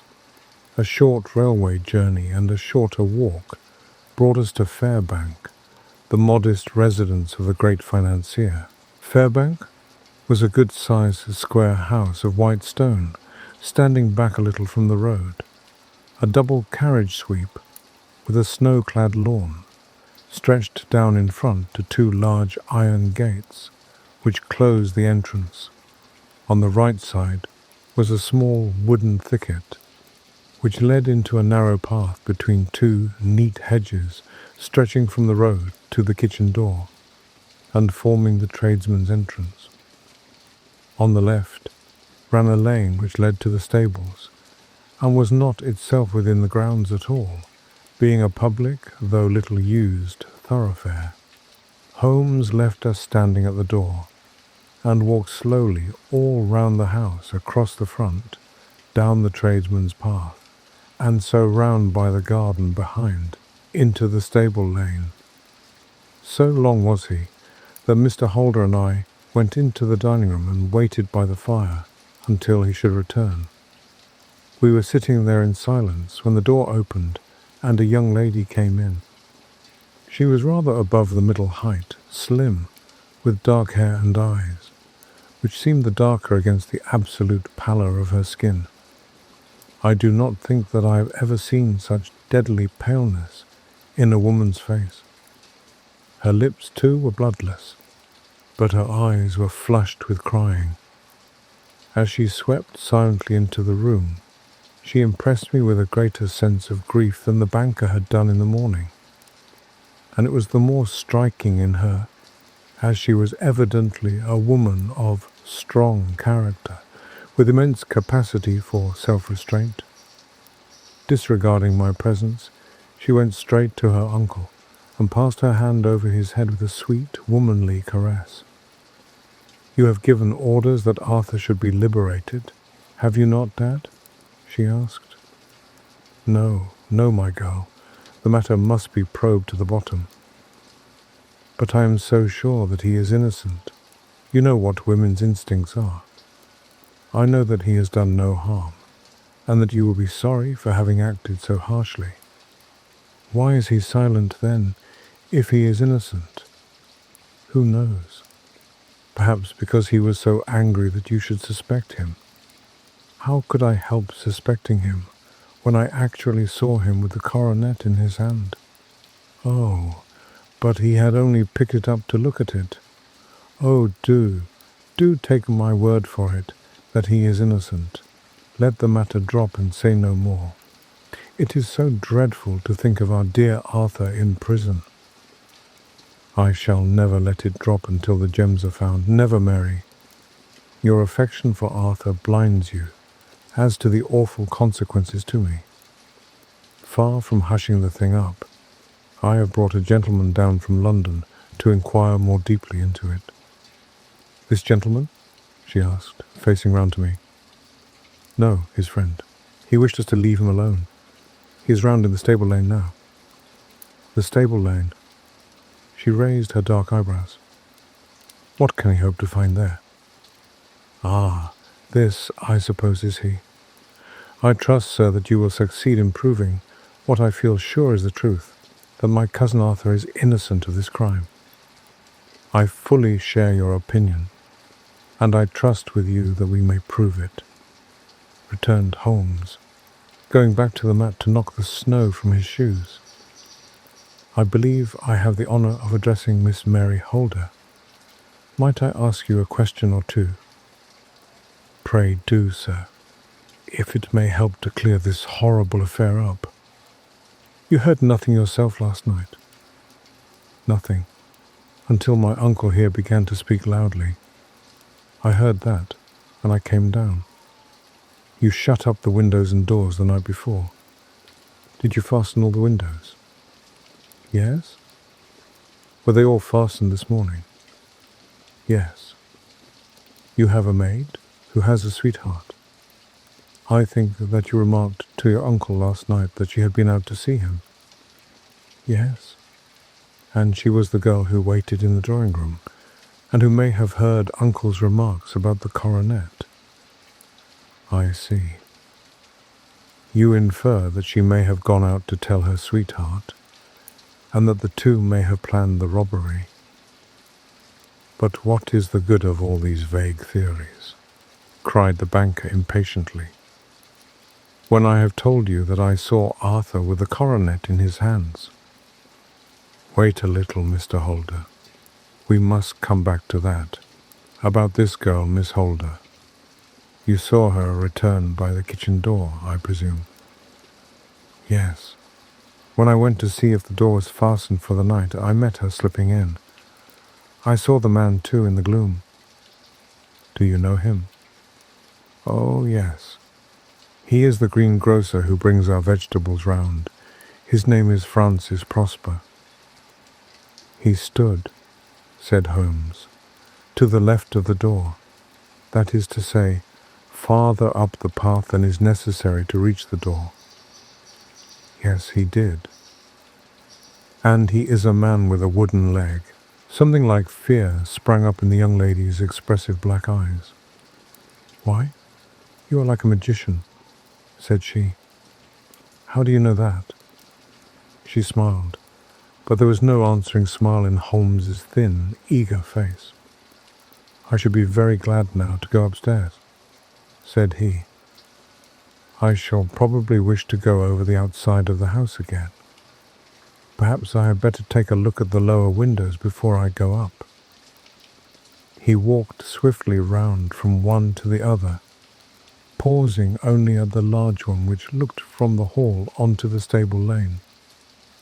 This he opened, and made a very careful examination of the sill with his powerful magnifying lens. Now, we shall go upstairs, said he at last.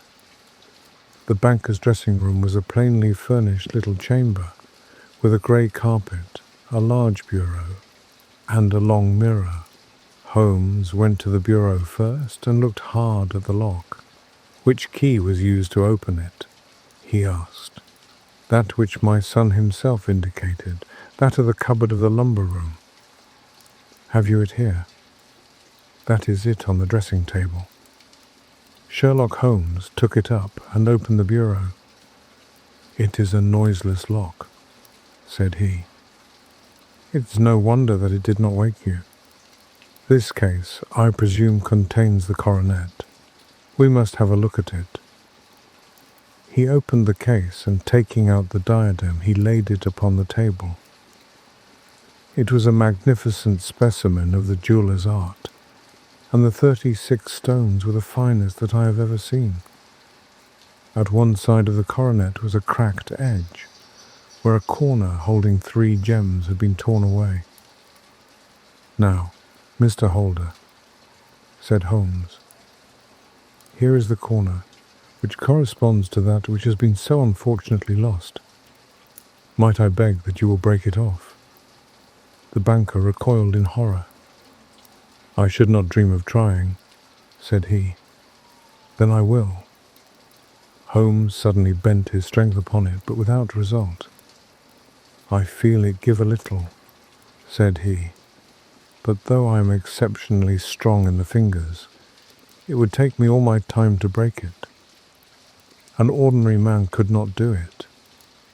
Now, what do you think would happen if I did break it, Mr. Holder? There would be a noise like a pistol shot. Do you tell me that all this happened within a few yards of your bed, and that you heard nothing of it? I do not know what to think. It is all dark to me. but perhaps it may grow lighter as we go. What do you think, Miss Holder? I confess that I still share my uncle's perplexity. Your son had no shoes or slippers on when you saw him. He had nothing on save only his trousers and shirt. Thank you. We have certainly been favored with extraordinary luck during this inquiry, and it will be entirely our own fault if we do not succeed in clearing the matter up. With your permission, Mr. Holder, I shall now continue my investigations outside. He went alone at his own request, for he explained that any unnecessary footmarks might make his task more difficult. For an hour or more, he was at work, returning at last, with his feet heavy with snow, and his features as inscrutable as ever. I think that I have seen now all that there is to see, Mr. Holder, said he. I can serve you best by returning to my rooms. But the gems, Mr. Holmes, where are they? I cannot tell. The banker wrung his hands. I shall never see them again, he cried. And my son, you give me hopes. My opinion is in no way altered. Then, for God's sake, what was this dark business which was acted in my house last night? If you can call upon me at my Baker Street rooms tomorrow morning between 9 and 10, I shall be happy to do what I can to make it clearer. I understand that you give me carte blanche to act for you, provided only that I get back the gems, and that you place no limit on the sum I may draw. I would give my fortune to have them back. Very good. I shall look into the matter between this and then. Goodbye. It is just possible that I may have to come over here again before evening. It was obvious to me that my companion's mind was now made up about the case, although what his conclusions were was more than I could even dimly imagine. Several times during our homeward journey I endeavoured to sound him upon the point, but he always glided away to some other topic, until at last I gave it over in despair. It was not yet 3 when we found ourselves in our room once more. He hurried to his chamber and was down again in a few minutes, dressed as a common loafer. With his collar turned up, his shiny, seedy coat, his red cravat, and his worn boots, he was a perfect sample of the class. I think that this should do, said he, glancing into the glass above the fireplace. I only wish that you could come with me, Watson, but I fear that it won't do. I may be on the trail in this matter, or I may be following a will-o'-the-wisp, but I shall soon know which it is. I hope that I may be back in a few hours. He cut a slice of beef from the joint upon the sideboard, sandwiched it between 2 rounds of bread, and thrusting this rude meal into his pocket, he started off upon his expedition. I had just finished my tea when he returned, evidently in excellent spirits, swinging an old elastic-sided boot in his hand. He chucked it down into a corner and helped himself to a cup of tea. I only looked in as I passed, said he. I'm going right on. Where to? Oh, to the other side of the West End. It may be some time before I get back. Don't wait up for me, in case I should be late. How are you getting on? Oh, so. Nothing to complain of. I have been out to Streatham since I saw you last, but I did not call at the house. It is a very sweet little problem, and I would not have missed it for a good deal. However, I must not sit gossiping here, but must get these disreputable clothes off and return to my highly respectable self.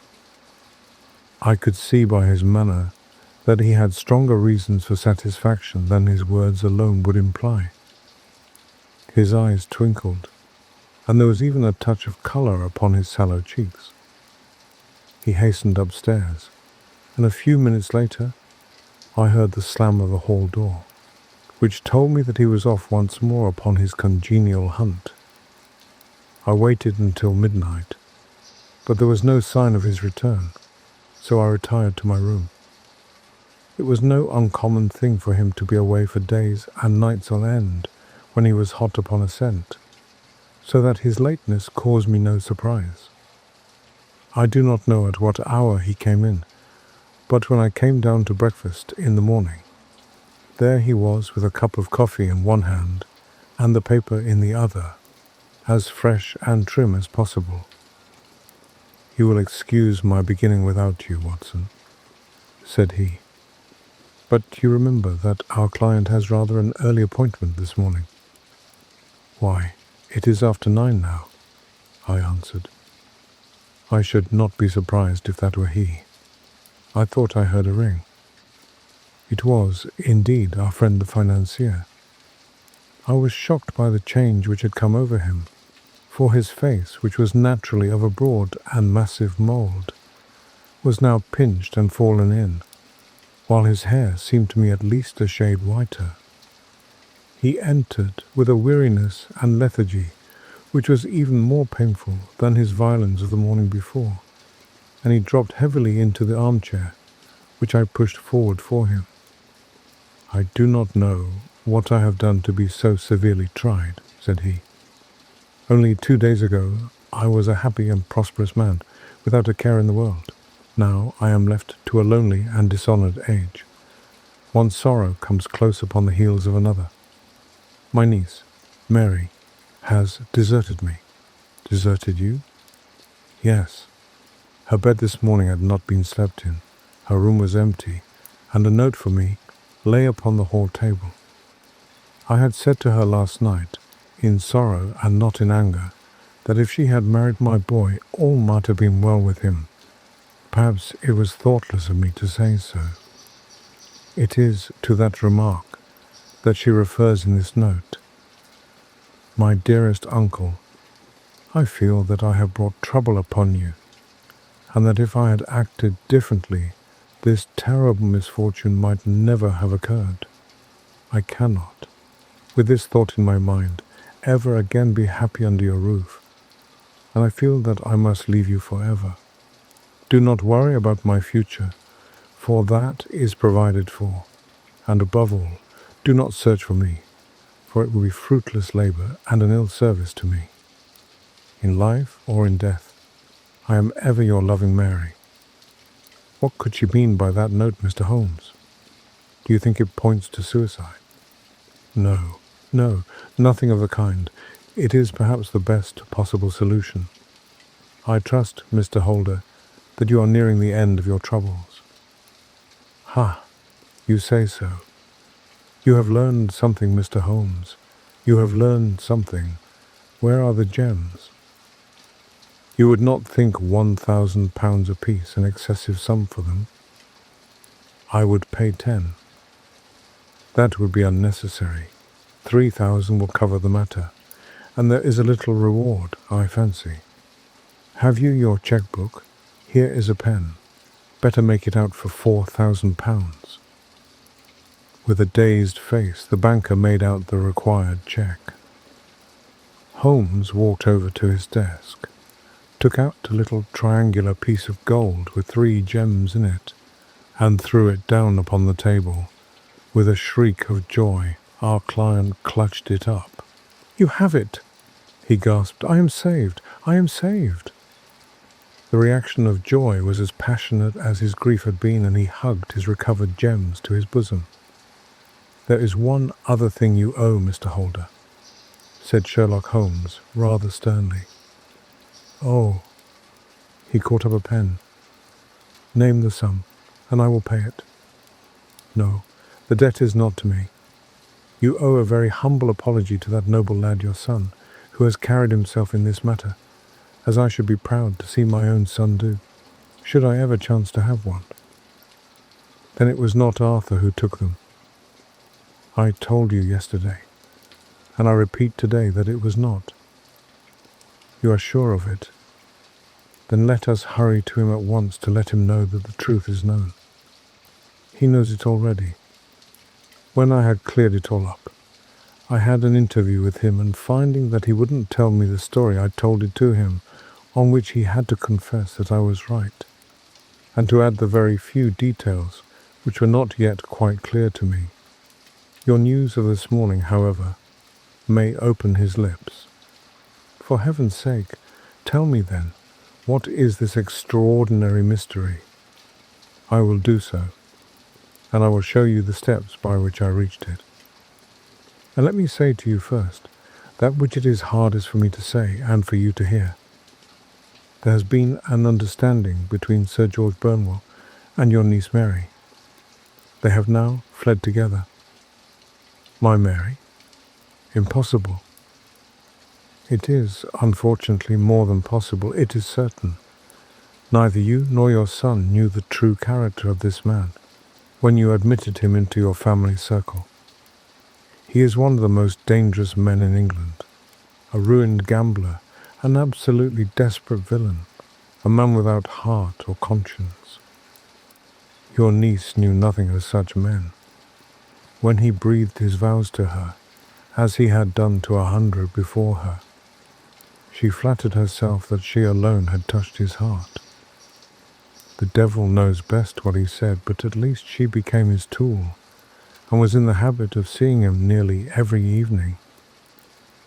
I cannot, and I will not believe it, cried the banker with an ashen face.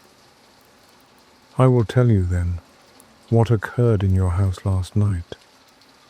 Your niece, when you had, as she thought, gone to your room, slipped down and talked to her lover through the window which leads into the stable lane. His footmarks had pressed right through the snow, so long had he stood there. She told him of the coronet.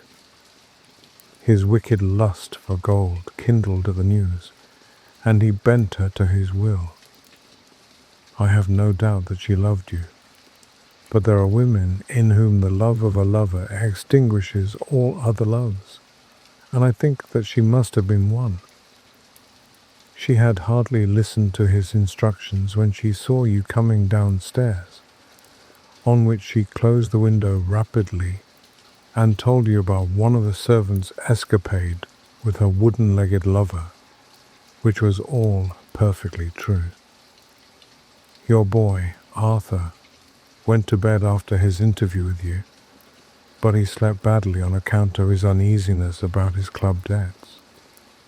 In the middle of the night, he heard a soft tread pass his door, so he rose, and looking out, was surprised to see his cousin walking very stealthily along the passage, until she disappeared into your dressing room. Petrified with astonishment, the lad slipped on some clothes, and waited there in the dark to see what would come of this strange affair. Presently, she emerged from the room again, and in the light of the passage lamp, your son saw that she carried the precious coronet in her hands. She passed down the stairs, and he, thrilling with horror, ran along and slipped behind the curtain near your door, whence he could see what passed in the hall beneath. He saw her stealthily open the window, hand out the coronet to someone in the gloom, and then closing it once more, hurry back to her room, passing quite close to where he stood, hid behind the curtain. As long as she was on the scene, he could not take any action without a horrible exposure of the woman whom he loved. But the instant that she was gone, he realized how crushing a misfortune this would be for you, and how all-important it was to set it right.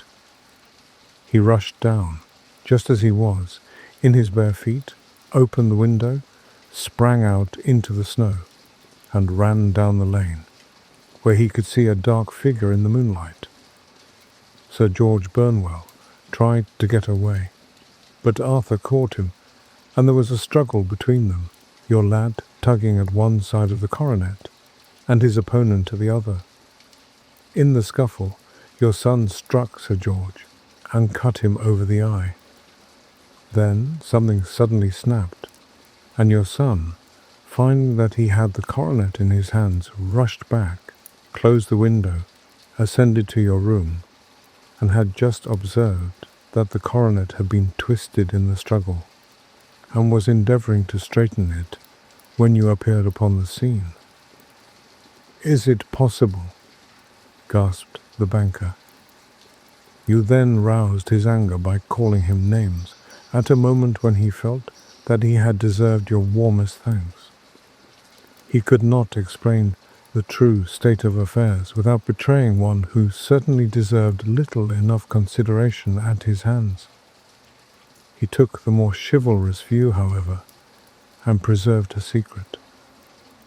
"And that was why she shrieked and fainted when she saw the coronet," cried Mr. Holder. "Oh, my God, what a blind fool I have been, and is asking to be allowed to go out for 5 minutes. The dear fellow wanted to see if the missing piece were at the scene of the struggle. How cruelly I have misjudged him." "When I arrived at the house," continued Holmes, "I at once went very carefully round it to observe if there were any traces in the snow which might help me. I knew that none had fallen since the evening before, and also that there had been a strong frost to preserve impressions. I passed along the tradesman's path, but found it all trampled down and indistinguishable.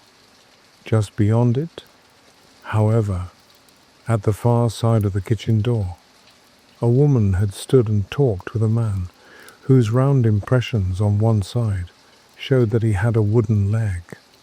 I could even tell that they had been disturbed, for the woman had run back swiftly to the door, as was shown by the deep toe and light heel marks, while Woodenleg had waited a little, and then had gone away. I thought at the time that this might be the maid and her sweetheart, of whom you had already spoken to me, and inquiry showed it was so. I passed round the garden without seeing anything more than random tracks, which I took to be the police. But when I got into the stable lane, a very long and complex story was written in the snow in front of me. There was a double line of tracks of a booted man, and a second double line, which I saw with delight, belonged to a man with naked feet. I was at once convinced, from what you had told me, that the latter was your son. The first had walked both ways, but the other had run swiftly, and as his tread was marked in places over the depression of the boot, it was obvious that he had passed after the other.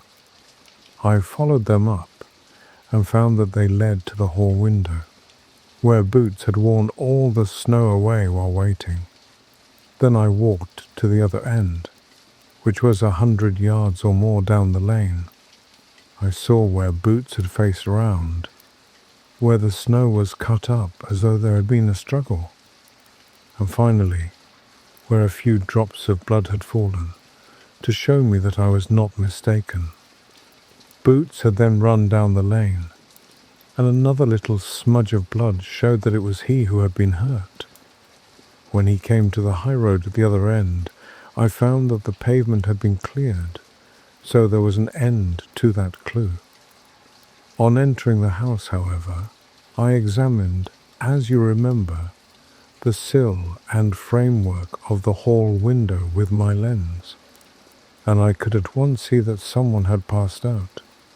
I could distinguish the outline of an instep, where the wet foot had been placed in coming in. I was then beginning to be able to form an opinion as to what had occurred. A man had waited outside the window.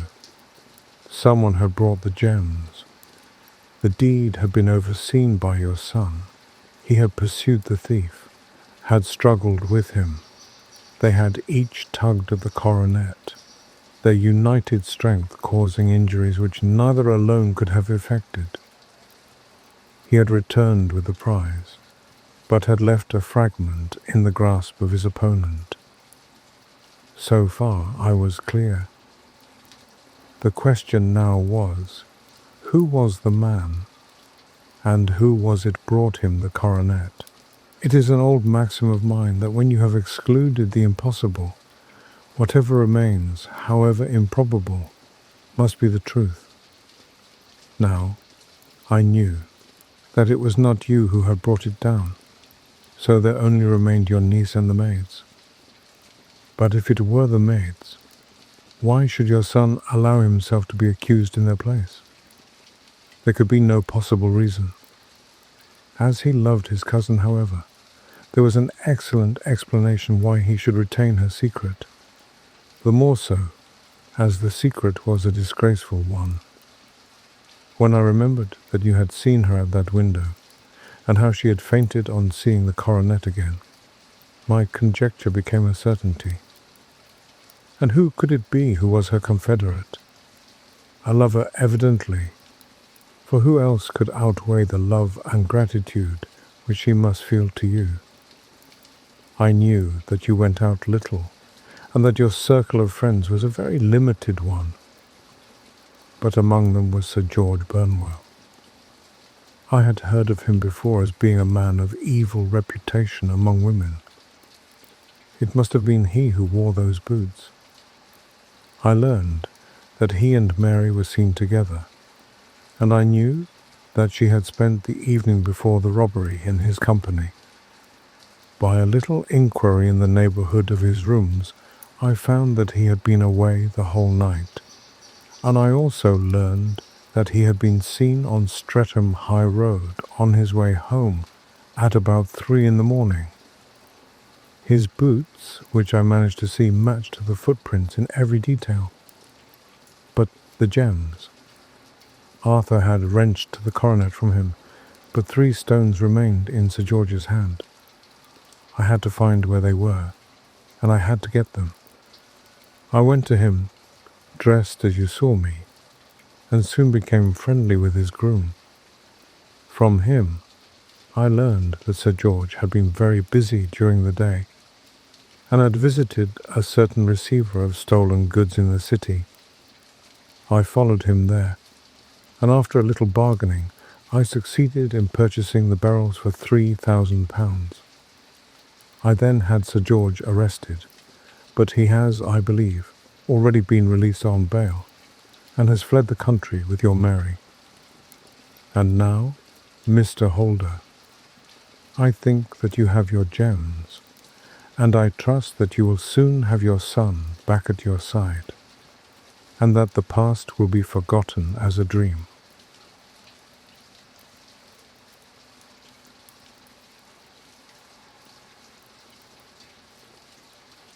The Adventure of the Bruce-Partington Plans by Arthur Conan Doyle.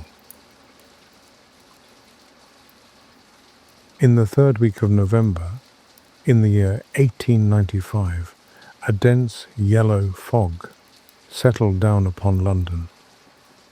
From the Monday to the Thursday, I doubt whether it was ever possible from our windows in Baker Street to see the loom of the opposite houses.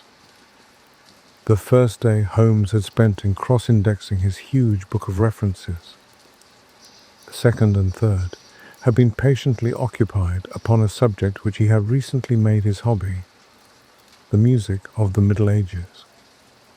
But when, for the 4th time, after pushing back our chairs from breakfast, we saw the greasy, heavy brown swirl still drifting past us and condensing in oily drops upon the window panes, my comrade's impatient and active nature could endure this drab existence no longer.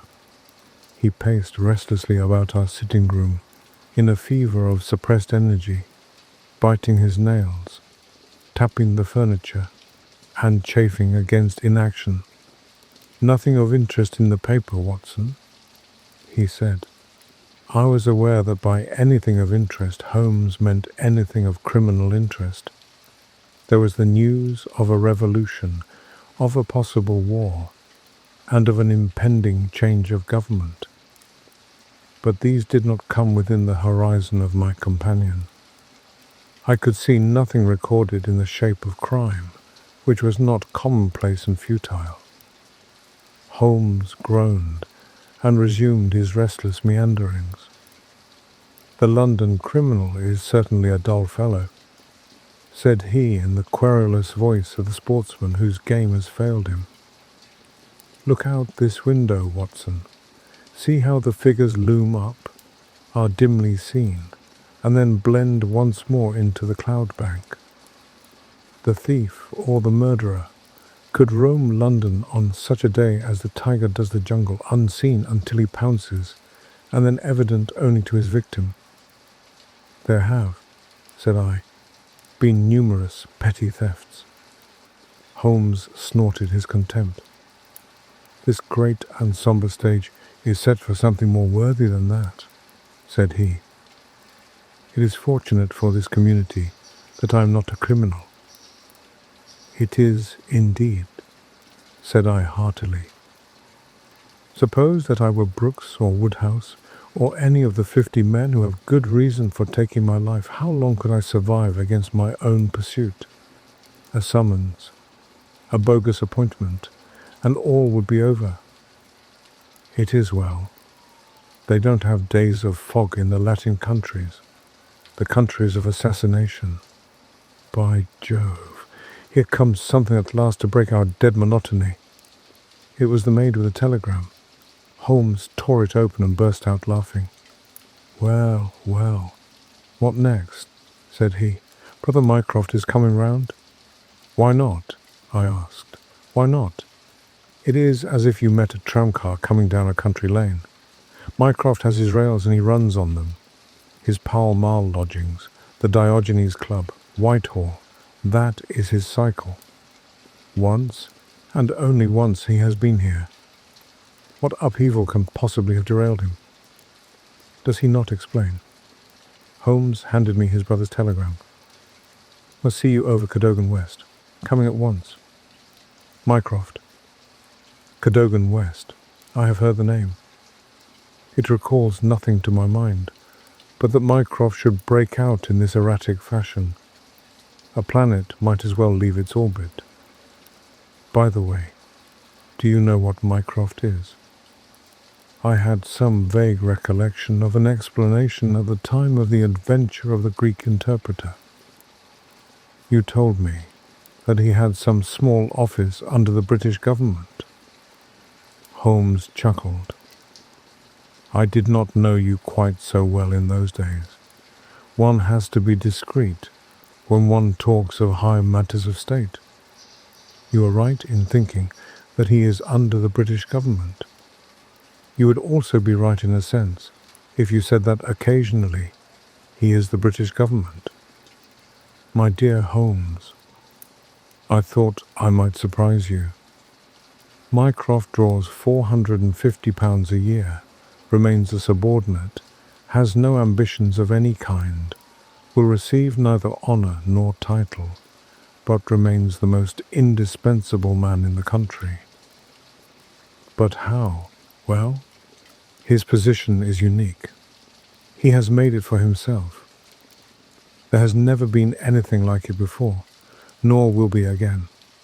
He has the tidiest and most orderly brain, with the greatest capacity for storing facts, of any man living. The same great powers which I have turned to the detection of crime he has used for this particular business. The conclusions of every department are passed to him, and he is the central exchange, the clearing house, which makes out the balance. All other men are specialists, but his specialism is omniscience. We will suppose that a minister needs information as to a point which involves the Navy, India, Canada, and the bimetallic question. He could get his separate advices from various departments upon each, but only Mycroft can focus them all, and say offhand how each factor would affect the other. They began by using him as a shortcut, a convenience. Now he has made himself an essential. In that great brain of his, everything is pigeon-holed and can be handed out in an instant. Again and again his word has decided the national policy. He lives in it. He thinks of nothing else save when, as an intellectual exercise. He unbends if I call upon him and ask him to advise me on one of my little problems. But Jupiter is descending today. What on earth can it mean? Who is Cadogan West, and what is he to Mycroft? I have it, I cried, and plunged among the litter of papers upon the sofa. Yes, here he is, sure enough. Cadogan West was the young man who was found dead on the Underground on Tuesday morning. Holmes sat up at attention, his pipe halfway to his lips. This must be serious, Watson. A death which has caused my brother to alter his habits can be no ordinary one. What in the world can he have to do with it?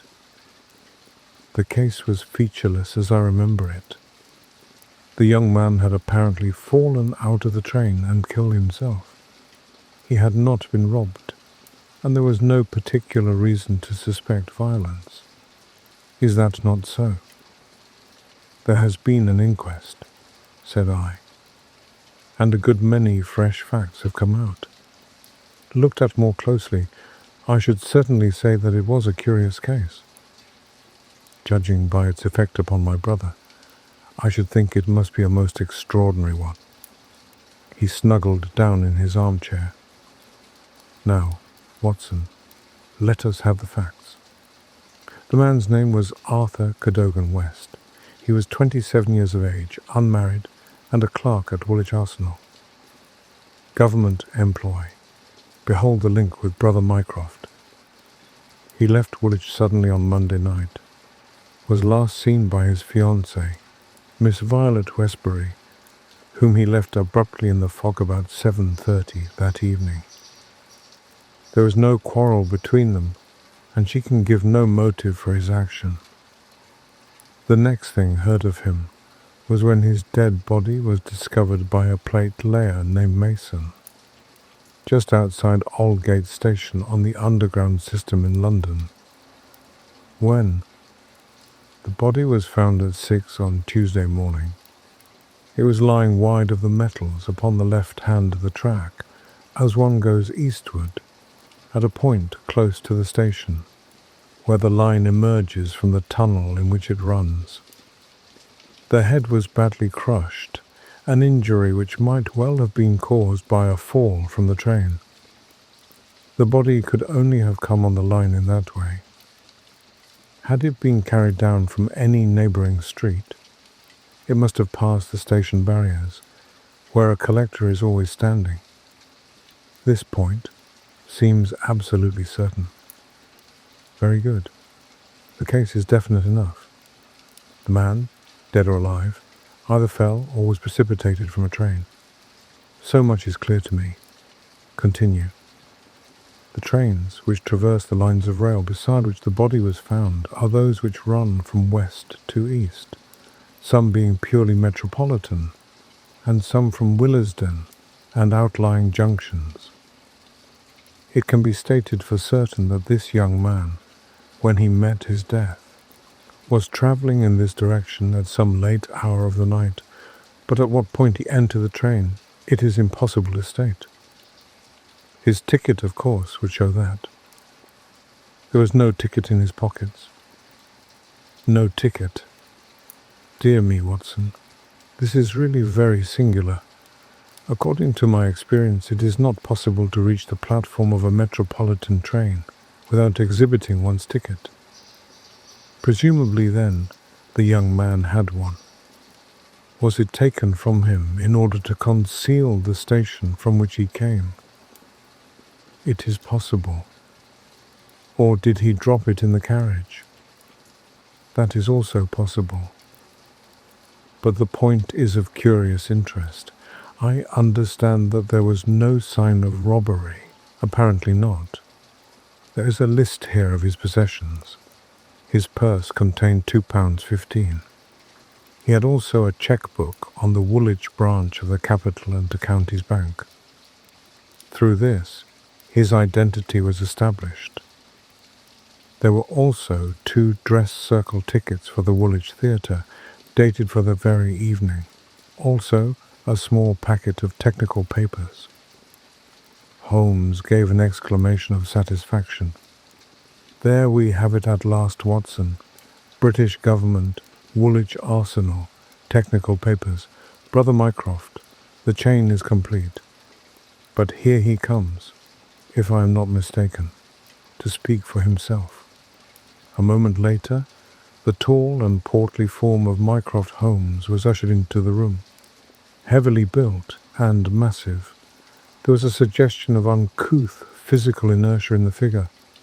But above this unwieldy frame, there was perched a head so masterful in its brow, so alert in its steel-grey, deep-set eyes, so firm in its lips, and so subtle in its play of expression, that after the first glance one forgot the gross body, and remembered only the dominant mind.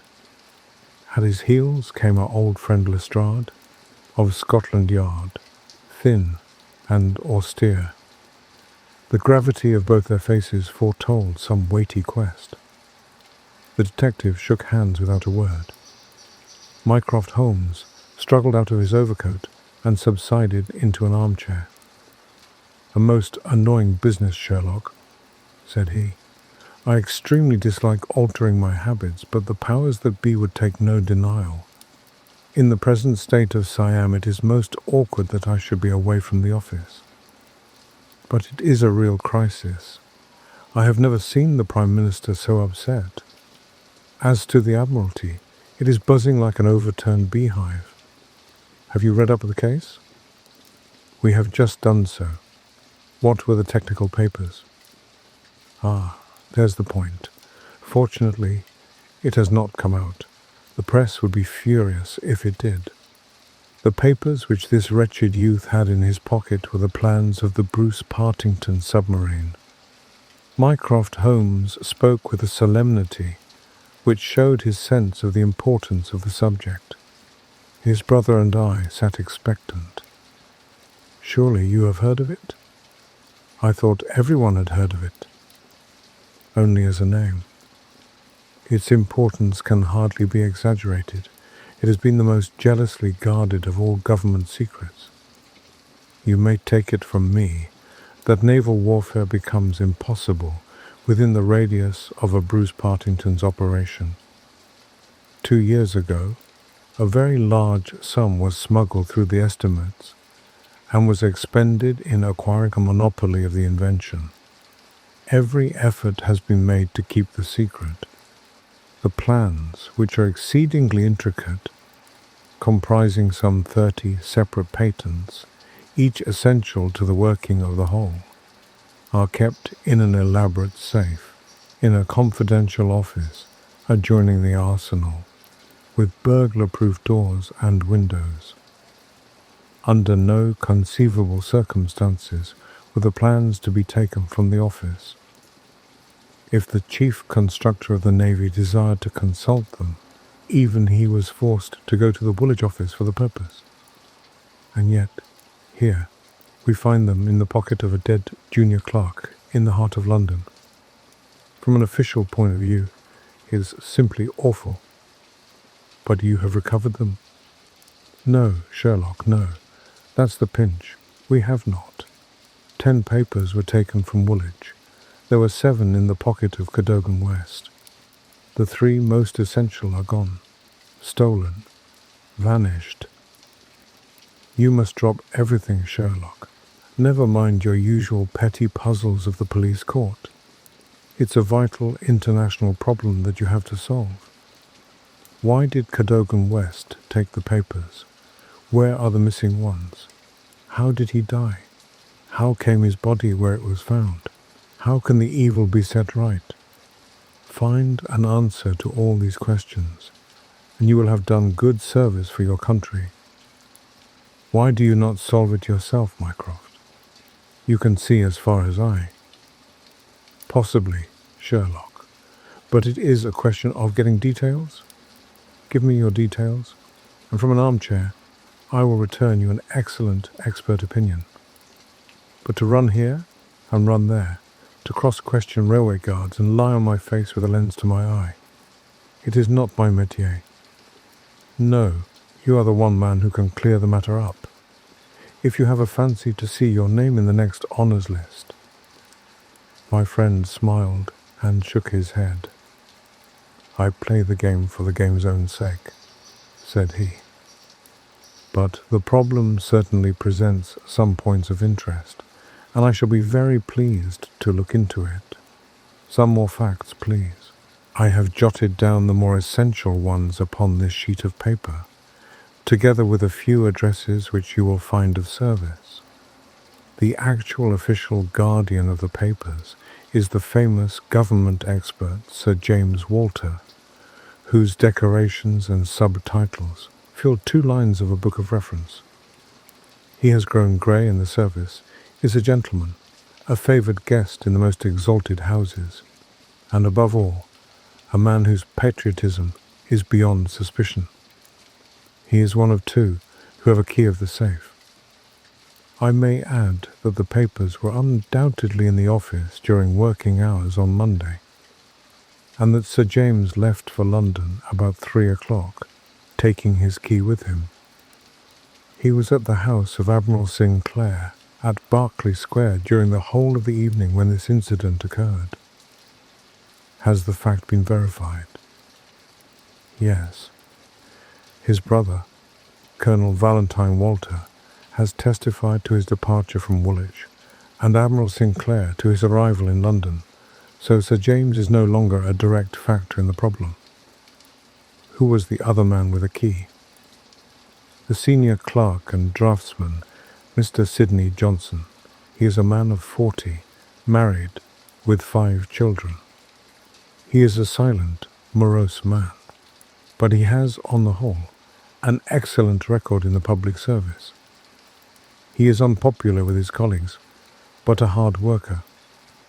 According to his own account, corroborated only by the word of his wife, he was at home the whole of Monday evening after office hours, and his key has never left the watch chain upon which it hangs.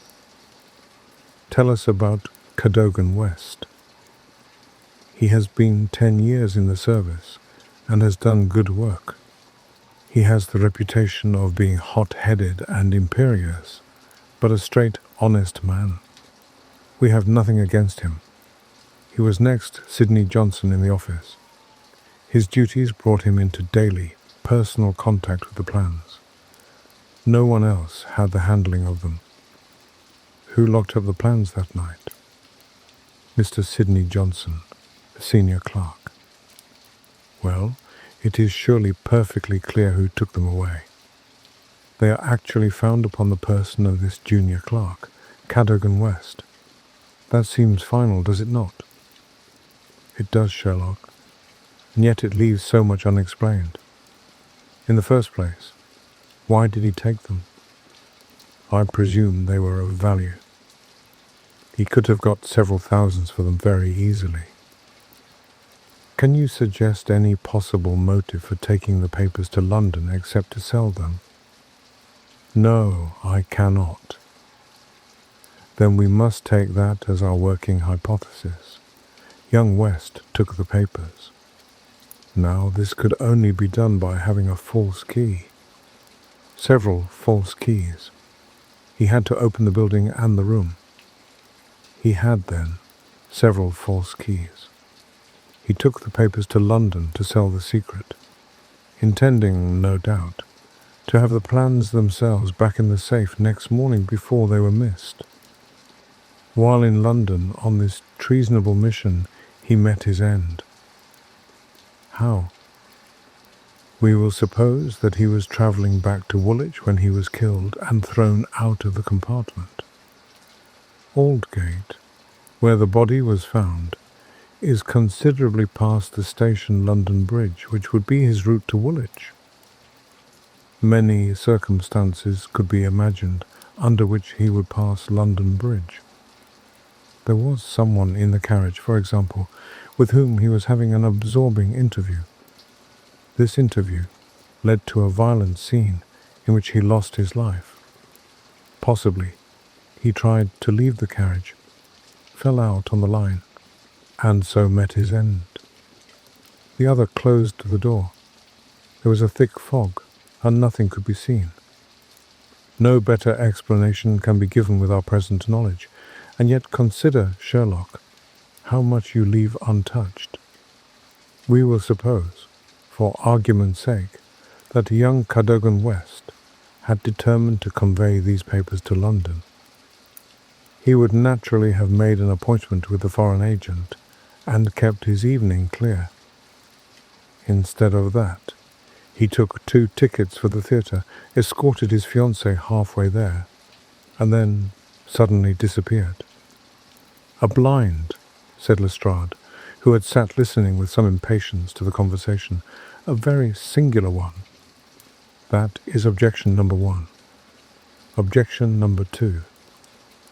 We will suppose that he reaches London and sees the foreign agent. He must bring back the papers before morning, or the loss will be discovered. He took away 10. Only 7 were in his pocket. What had become of the other 3? He certainly would not leave them of his own free will. Then again, where is the price of his treason? One would have expected to find a large sum of money in his pocket. "It seems to me perfectly clear," said Lestrade. "I have no doubt at all as to what occurred. He took the papers to sell them. He saw the agent. They could not agree as to price. He started home again, but the agent went with him. In the train, the agent murdered him, took the more essential papers, and threw his body from the carriage. That would account for everything, would it not? Why had he no ticket? The ticket would have shown which station was nearest the agent's house. Therefore he took it from the murdered man's pocket. "Good, Lestrade, very good," said Holmes. "Your theory holds together. But if this is true, then the case is at an end. On the one hand, the traitor is dead. On the other, the plans of the Bruce-Partington submarine are presumably already on the continent. And what is there for us to do?" "To act, Sherlock, to act," cried Mycroft, springing to his feet. "All my instincts are against this explanation. Use your powers. Go to the scene of the crime. See the people concerned. Leave no stone unturned. In all your career you have never had so great a chance of serving your country." "Well, well," said Holmes, shrugging his shoulders. "Come, Watson. And you, Lestrade, could you favour us with your company for an hour or 2? We will begin our investigation by a visit to Aldgate Station. Goodbye, Mycroft. I shall let you have a report before evening, but I warn you in advance that you have little to expect." An hour later, Holmes, Lestrade and I stood upon the Underground Railroad at the point where it emerges from the tunnel immediately before Aldgate Station. A courteous, red-faced old gentleman represented the railway company. "This is where the young man's body lay," said he, indicating a spot about 3 feet from the metals. "It could not have fallen from above, for these, as you see, are all blank walls. Therefore, it could only have come from a train, and that train, so far as we can trace it, must have passed about midnight on Monday. Have the carriages been examined for any sign of violence? There are no such signs, and no ticket has been found. No record of a door being found open? None. We have had some fresh evidence this morning," said Lestrade. "A passenger who passed Aldgate in an ordinary metropolitan train about 11:40 on Monday night declares that he heard a heavy thud, as of a body striking the line, just before the train reached the station. There was dense fog, however, and nothing could be seen. He made no report of it at the time. Why, whatever is the matter with Mr. Holmes?" My friend was standing with an expression of strained intensity upon his face, staring at the railway metals where they curved out of the tunnel. Aldgate is a junction, and there was a network of points. On these his eager, questioning eyes were fixed. and I saw on his keen, alert face that tightening of the lips, that quiver of the nostrils, and concentration of the heavy, tufted brows which I knew so well. "Points," he muttered. "The points." "What of it? What do you mean?" "I suppose there are no great numbers of points on a system such as this." "No, they are very few. And a curve, too. Points and a curve. By Jove, if it were only so." "What is it, Mr. Holmes? Have you a clue?" "An idea. An indication, no more. But the case certainly grows in interest. Unique? Perfectly unique. And yet why not? I do not see any indications of bleeding on the line. There were hardly any. But I understand that there was a considerable wound. The bone was crushed, but there was no great external injury. And yet, one would have expected some bleeding. Would it be possible for me to inspect the train which contained the passenger who heard the thud of a fall in the fog? I fear not, Mr. Holmes.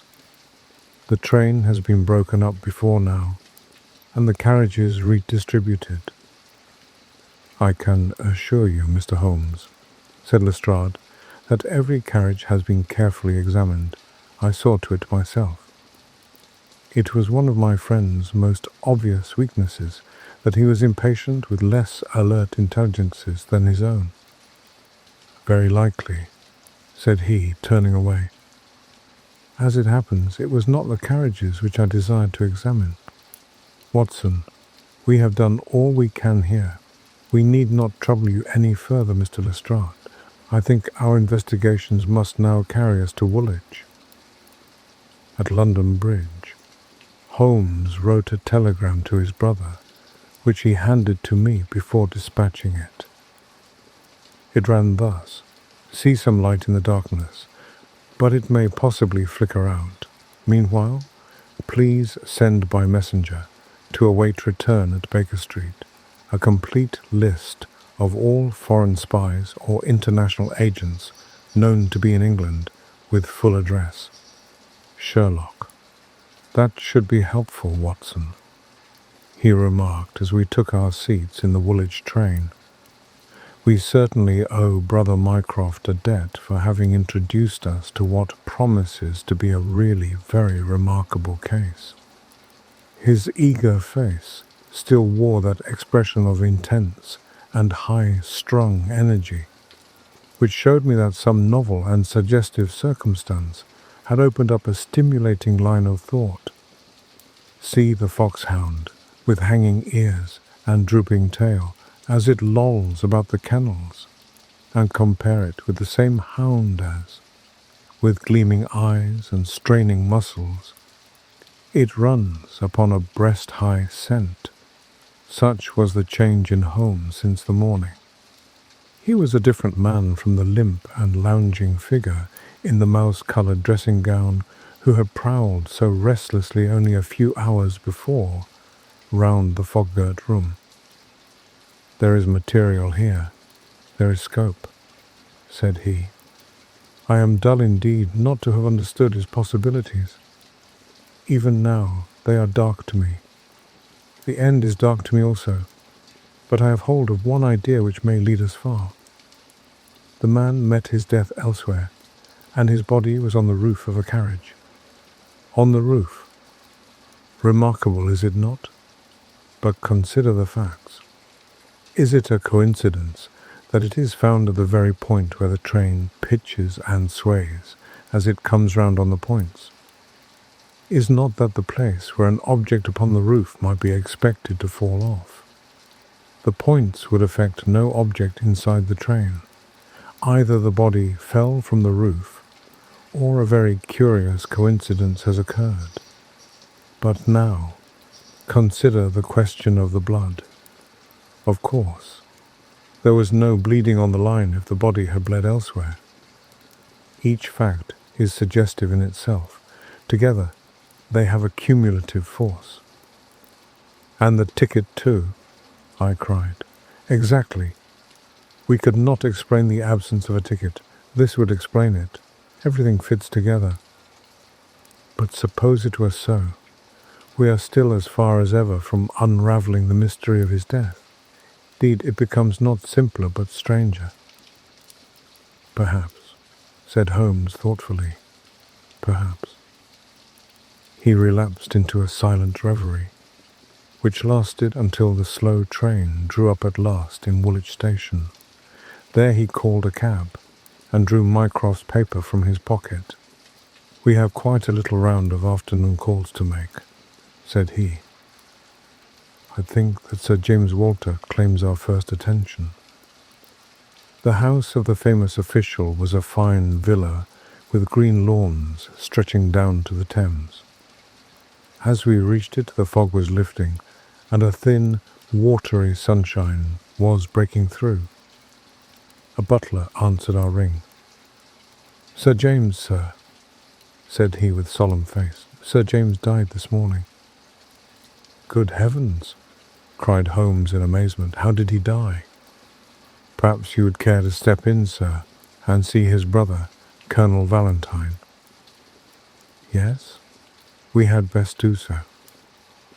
We were ushered into a dim-lit drawing-room, where an instant later we were joined by a very tall, handsome, light-bearded man of 50, the younger brother of the dead scientist. His wild eyes, stained cheeks, and unkempt hair all spoke of the sudden blow which had fallen upon the household.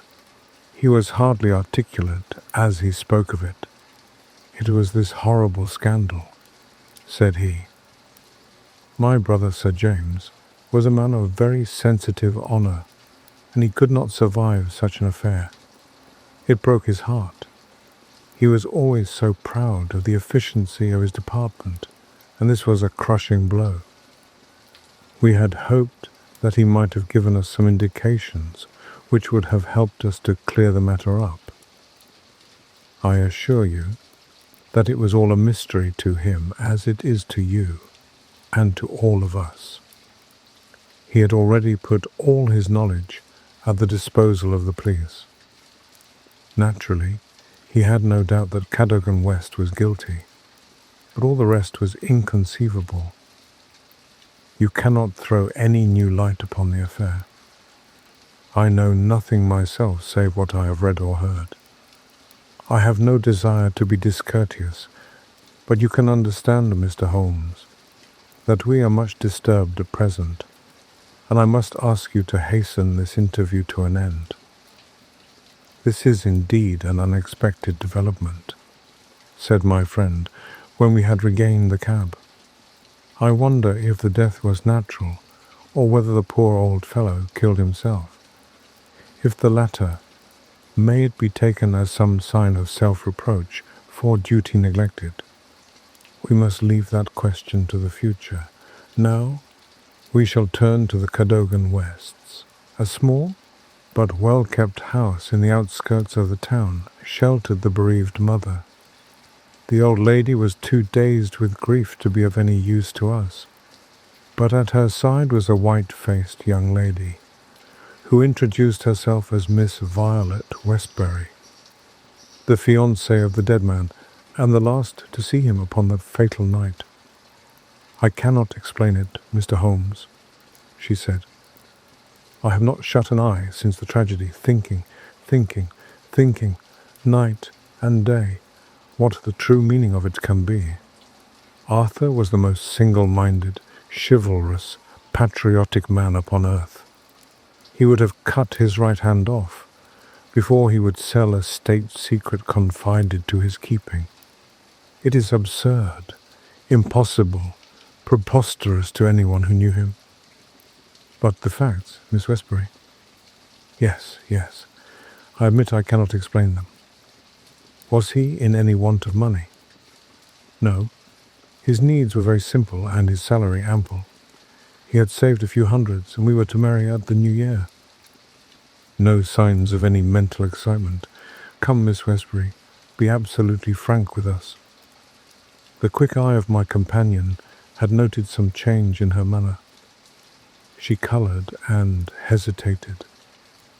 "Yes," she said at last. "I had a feeling that there was something on his mind." "For long?" Only for the last week or so. He was thoughtful and worried. Once I pressed him about it. He admitted that there was something, and that it was concerned with his official life. "It is too serious for me to speak about, even to you," said he. I could get nothing more. Holmes looked grave. "Go on, Miss Westbury. Even if it seems to tell against him, go on. We cannot say what it may lead to." "Indeed, I have nothing more to tell. Once or twice, it seemed to me that he was on the point of telling me something. He spoke one evening of the importance of the secret, and I have some recollection that he said that no doubt foreign spies would pay a great deal to have it." My friend's face grew graver still. "Anything else?" "He said that we were slack about such matters, that it would be easy for a traitor to get the plans." "Was it only recently that he made such remarks?" "Yes, quite recently." "Now, tell us of that last evening." "We were to go to the theatre. The fog was so thick that a cab was useless. We walked, and our way took us close to the office. Suddenly, he darted away into the fog. Without a word. He gave an exclamation. That was all. I waited, but he never returned. Then I walked home. Next morning, after the office opened, they came to inquire. About 12 o'clock we heard the terrible news. Oh, Mr. Holmes, if you could only save his honor. It was so much to him. Holmes shook his head sadly. "Come, Watson," said he. "Our ways lie elsewhere. Our next station must be the office from which the papers were taken. It was black enough before against this young man, but our inquiries make it blacker," he remarked as the cab lumbered off. "His coming marriage gives a motive for the crime. He naturally wanted money. The idea was in his head since he spoke about it. He nearly made the girl an accomplice in the treason by telling her his plans. It is all very bad. But surely, Holmes, character goes for something. Then again, why should he leave the girl in the street and dart away to commit a felony?" "Exactly. There are certainly objections, but it is a formidable case which they have to meet. Mr. Sidney Johnson, the senior clerk, met us at the office and received us with that respect which my companion's card always commanded. He was a thin, gruff, bespectacled man of middle age, his cheeks haggard, and his hands twitching from the nervous strain to which he had been subjected. "It is bad, Mr. Holmes, very bad. Have you heard of the death of the chief? We have just come from his house.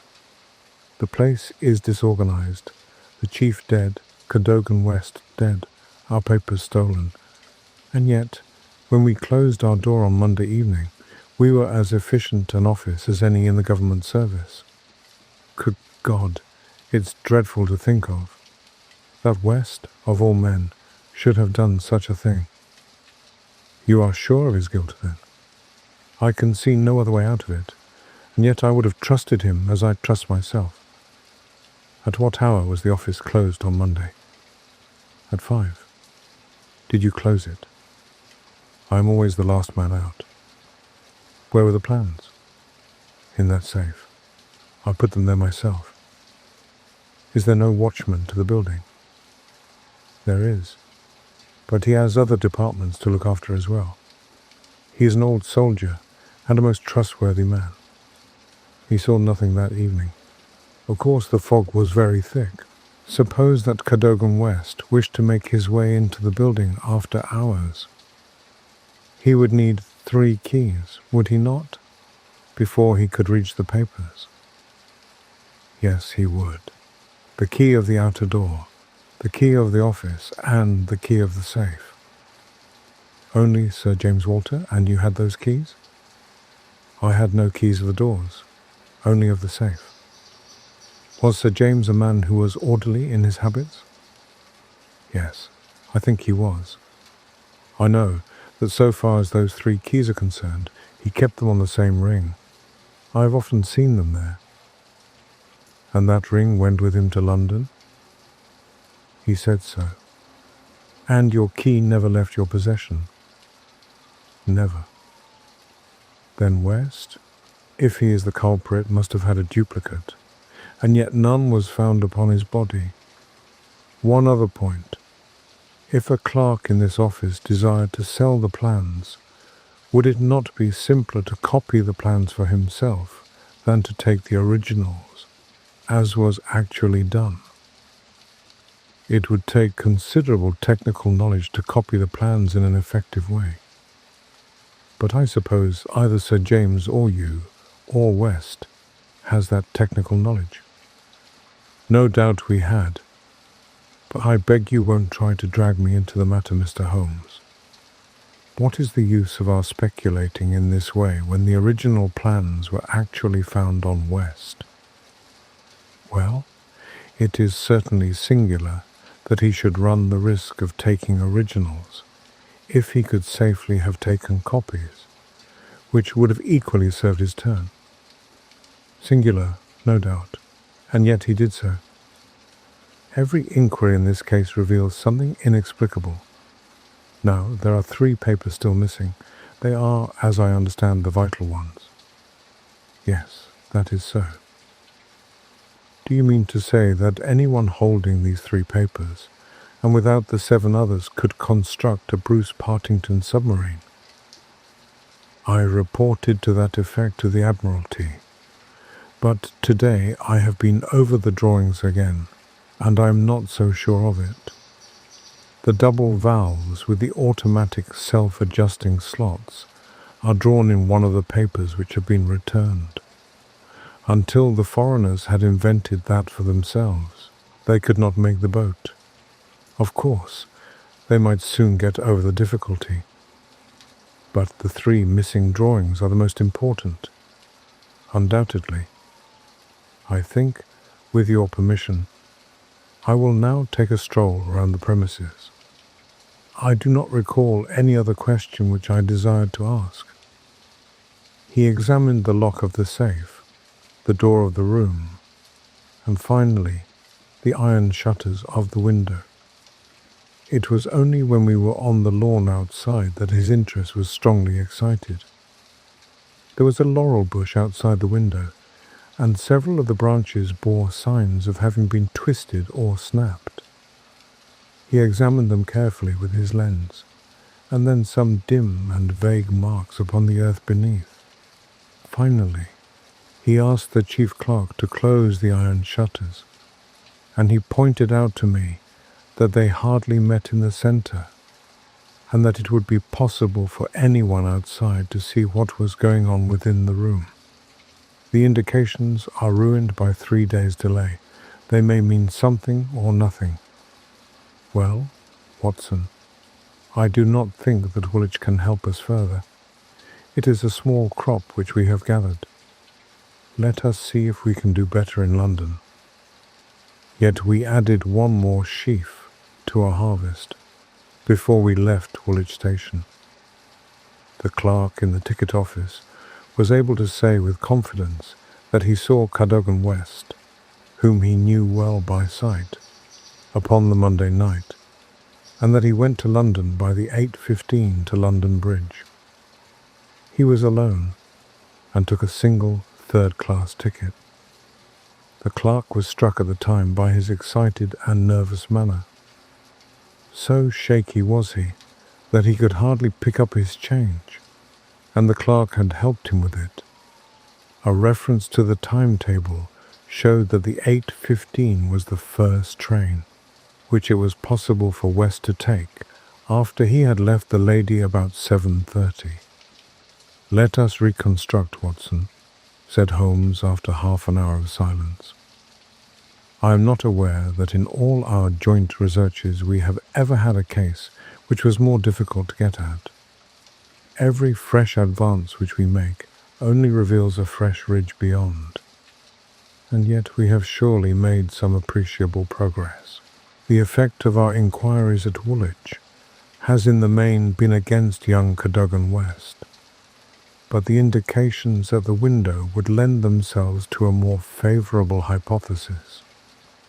Let us suppose, for example, that he had been approached by some foreign agent.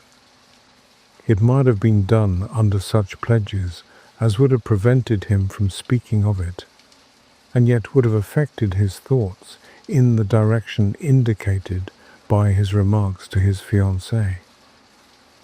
Very good. We will now suppose that as he went to the theatre with the young lady, he suddenly, in the fog, caught a glimpse of this same agent, going in the direction of the office. He was an impetuous man, quick in his decisions. Everything gave way to his duty. He followed the man, reached the window, saw the abstraction of the documents, and pursued the thief. In this way, we get over the objection that no one would take originals when he could make copies. This outsider had to take originals. So far, it holds together. What is the next step? Then we come into difficulties. One would imagine that under such circumstances, the first act of young Cadogan West would be to seize the villain and raise the alarm. Why did he not do so? Could it have been an official superior who took the papers? That would explain West's conduct. Or could the chief have given West the slip in the fog, and West started at once to London to head him off from his own rooms, presuming that he knew where the rooms were? The call must have been very pressing, since he left his girl standing in the fog and made no effort to communicate with her. Our scent runs cold here, and there is a vast gap between either hypothesis and the laying of West's body, with 7 papers in his pocket, on the roof of a metropolitan train. My instinct now is to work from the other end. If Mycroft has given us the list of addresses, we may be able to pick our man and follow 2 tracks instead of 1. Surely enough, a note awaited us at Baker Street. A government messenger had brought it post-haste. Holmes glanced at it and threw it over to me. There are numerous small fry, but few who would handle so big an affair. The only men worth considering are Adolph Meyer, of 13, Great George Street, Westminster; Louis Larotière, of Camden Mansions, Notting Hill; and Hugo Oberstein, 13, Caulfield Gardens, Kensington. The latter was known to be in town on Monday, and is now reported as having left. Glad to hear you have seen some light. The Cabinet awaits your final report with the utmost anxiety. Urgent representations have arrived from the very highest quarter. The whole force of the state is at your back if you should need it. Mycroft. I'm afraid, said Holmes, smiling, that all the Queen's horses and all the Queen's men cannot avail in this matter. He had spread out his big map of London and leaned eagerly over it.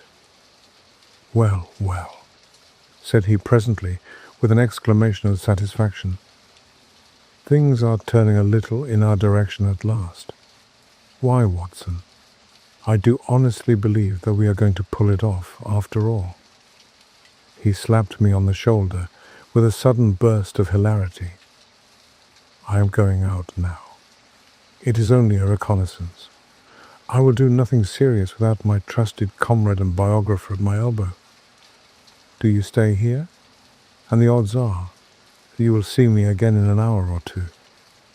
If time hangs heavy, get foolscap and a pen, and begin your narrative of how we saved the state. I felt some reflection of his elation in my own mind, for I knew well that he would not depart so far from his usual austerity of demeanour, unless there was good cause for exultation. All the long November evening I waited, filled with impatience for his return. At last, shortly after 9 o'clock, there arrived a messenger with a note. Am dining at Goldini's Restaurant, Gloucester Road, Kensington, please come at once and join me there. Bring with you a jemmy, a dark lantern, a chisel, and a revolver. S.H. It was a nice equipment for a respectable citizen to carry through the dim, fog-draped streets. I stowed them all discreetly away in my overcoat and drove straight to the address given. There sat my friend at a little round table near the door of the garish Italian restaurant. Have you had something to eat? Then join me in a coffee and curacao. Try one of the proprietor's cigars. They are less poisonous than one would expect. Have you the tools? They are here, in my overcoat.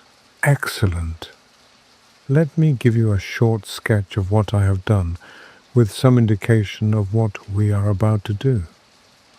Now, it must be evident to you, Watson, that this young man's body was placed on the roof of the train. That was clear from the instant that I determined the fact that it was from the roof, and not from a carriage, that he had fallen. Could it not have been dropped from a bridge? I should say it was impossible. If you examine the roofs, you will find that they are slightly rounded, and there is no railing round them. Therefore, we can say for certain that young Cadogan West was placed on it. How could he be placed there? That was the question which we had to answer. There is only one possible way. You are aware that the underground runs clear of tunnels at some points in the West End. I had a vague memory that as I have travelled by it, I have occasionally seen windows just above my head. Now, suppose that a train halted under such a window, would there be any difficulty in laying a body upon the roof? It seems most improbable. We must fall back upon the old axiom that when all other contingencies fail, whatever remains, however improbable, must be the truth. Here, all other contingencies have failed. When I found that the leading international agent, who had just left London, lived in a row of houses which abutted upon the underground, I was so pleased that you were a little astonished at my sudden frivolity. Oh, that was it, was it? Yes, that was it. Mr. Hugo Oberstein, of 13 Caulfield Gardens, had become my objective. I began my operations at Gloucester Road Station, where a very helpful official walked with me along the track and allowed me to satisfy myself not only that the back stair windows of Caulfield Gardens open on the line, but the even more essential fact that owing to the intersection of one of the larger railways, the underground trains are frequently held motionless for some minutes at that very spot. Splendid Holmes, you have got it. So far, Watson. We advance, but the goal is afar. Well, having seen the back of Caulfield Gardens, I visited the front and satisfied myself that the bird was indeed flown. It is a considerable house, unfurnished, so far as I could judge, in the upper rooms. Oberstein lived there with a single valet, who is probably a confederate entirely in his confidence. We must bear in mind that Oberstein has gone to the continent to dispose of his booty, but not with any idea of flight, for he had no reason to fear a warrant, and the idea of an amateur domiciliary visit would certainly never occur to him. Yet that is precisely what we are about to make. Could we not get a warrant and legalize it? Hardly on the evidence. What can we hope to do? We cannot tell what correspondence may be there. I don't like it, Holmes. My dear fellow, you shall keep watch in the street. I'll do the criminal part. It's not a time to stick at trifles. Think of Mycroft's note, of the Admiralty, the Cabinet, the exalted person who waits for news. We are bound to go. My answer was to rise from the table. You're right, Holmes. We are bound to go." He sprang up and shook me by the hand. "I knew you would not shrink at the last," said he, and for a moment I saw something in his eyes which was nearer to tenderness than I had ever seen. The next instant, he was his masterful, practical self once more. "It is nearly half a mile, but there is no hurry. Let us walk," said he. "Don't drop the instruments, I beg. Your arrest as a suspicious character would be a most unfortunate complication." Caulfield Gardens was one of those lines of flat-faced, pillared and porticoed houses which are so prominent a product of the Middle Victorian epoch in the West End of London. Next door, there appeared to be a children's party, for the merry buzz of young voices and the clatter of a piano resounded through the night. The fog still hung about and screened us with its friendly shade. Holmes had lit his lantern and flashed it upon the massive door. "This is a serious proposition," said he. "It is certainly bolted as well as locked. We would do better in the area. There is an excellent archway down yonder in case a too zealous policeman should intrude. Give me a hand, Watson, and I'll do the same for you." A minute later, we were both in the area. Hardly had we reached the dark shadows before the step of the policeman was heard in the fog above. As its soft rhythm died away, Holmes set to work upon the lower door. I saw him stoop and strain until with a sharp crash it flew open. We sprang through into the dark passage, closing the area door behind us. Holmes led the way up the curving, uncarpeted stair. His little fan of yellow light shone upon a low window. "Here we are, Watson. This must be the one." He threw it open, and as he did so, there was a low, harsh murmur, growing steadily into a loud roar, as a train dashed past us in the darkness. Holmes swept his light along the window-sill. It was thickly coated with soot from the passing engines, but the black surface was blurred and rubbed in places. "You can see where they rested the body. Hallo, Watson. What is this? There can be no doubt that it is a blood mark." He was pointing to faint discolorations along the woodwork of the window. "Here it is, on the stone of the stair also. The demonstration is complete. Let us stay here until a train stops." We had not long to wait. The very next train roared from the tunnel as before, but slowed in the open, and then, with a creaking of brakes, pulled up immediately beneath us. It was not 4 feet from the window ledge to the roof of the carriages. Holmes softly closed the window. "So far, we are justified," said he. "What do you think of it, Watson?" "A masterpiece. You have never risen to a greater height." "I cannot agree with you there. From the moment that I conceived the idea of the body being upon the roof, which surely was not a very abstruse one, all the rest was inevitable. If it were not for the grave interests involved, the affair up to this point would be insignificant. Our difficulties are still before us. But perhaps we may find something here which may help us." We had ascended the kitchen stair and entered the suite of rooms upon the first floor. One was a dining room, severely furnished and containing nothing of interest. A second was a bedroom, which also drew blank. The remaining room appeared more promising, and my companion settled down to a systematic examination. It was littered with books and papers, and was evidently used as a study. Swiftly and methodically, Holmes turned over the contents of drawer after drawer and cupboard after cupboard, but no gleam of success came to brighten his austere face. At the end of an hour, he was no further than when he started. "The cunning dog has covered his tracks," said he. "He has left nothing to incriminate him. His dangerous correspondence has been destroyed or removed. This is our last chance."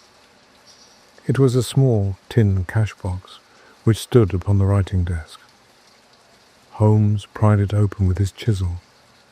Several rolls of paper were within, covered with figures and calculations, without any note to show to what they referred. The recurring words, water pressure and pressure to the square inch, suggested some possible relation to a submarine. Holmes tossed them all impatiently aside.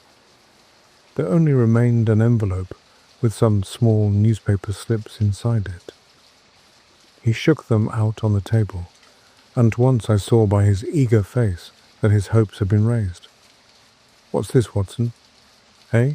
What's this?" "Record of a series of messages in the advertisements of a paper. Daily Telegraph agony column by the Print and Paper. Right-hand top corner of a page.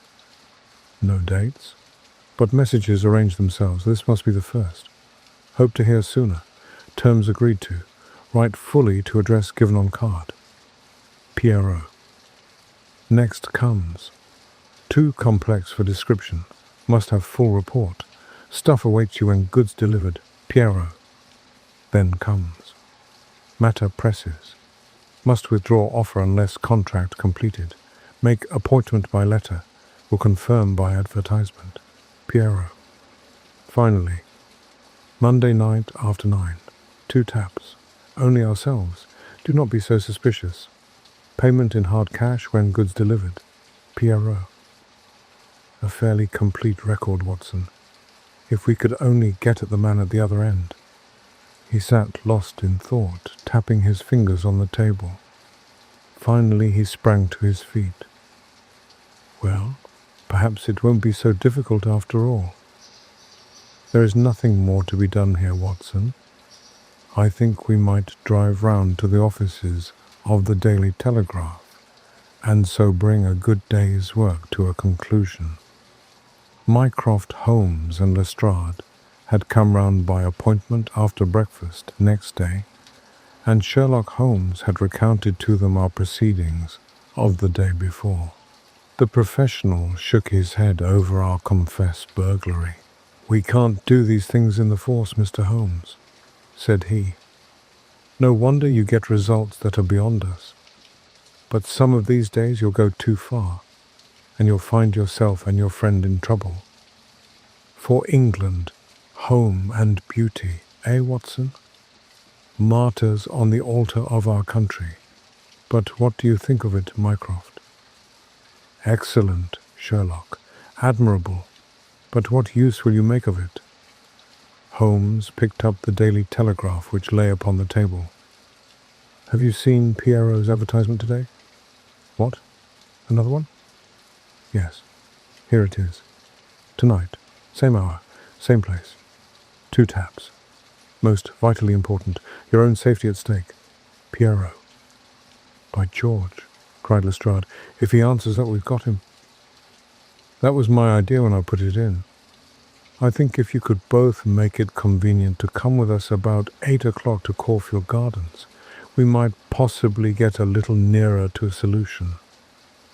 One of the most remarkable characteristics of Sherlock Holmes was his power of throwing his brain out of action and switching all his thoughts on to lighter things whenever he had convinced himself that he could no longer work to advantage. I remember that during the whole of that afternoon he ran on about a monograph which he had proposed to write upon the polyphonic motets of Lassus. For my own part, I had several professional calls to make, but I was back in Baker Street at 7 o'clock, the hour which we had appointed as a starting time. Lestrade, as we passed through the hall, told us that more work had been done by the police in the course of the day, and that the case was now in a much more satisfactory condition.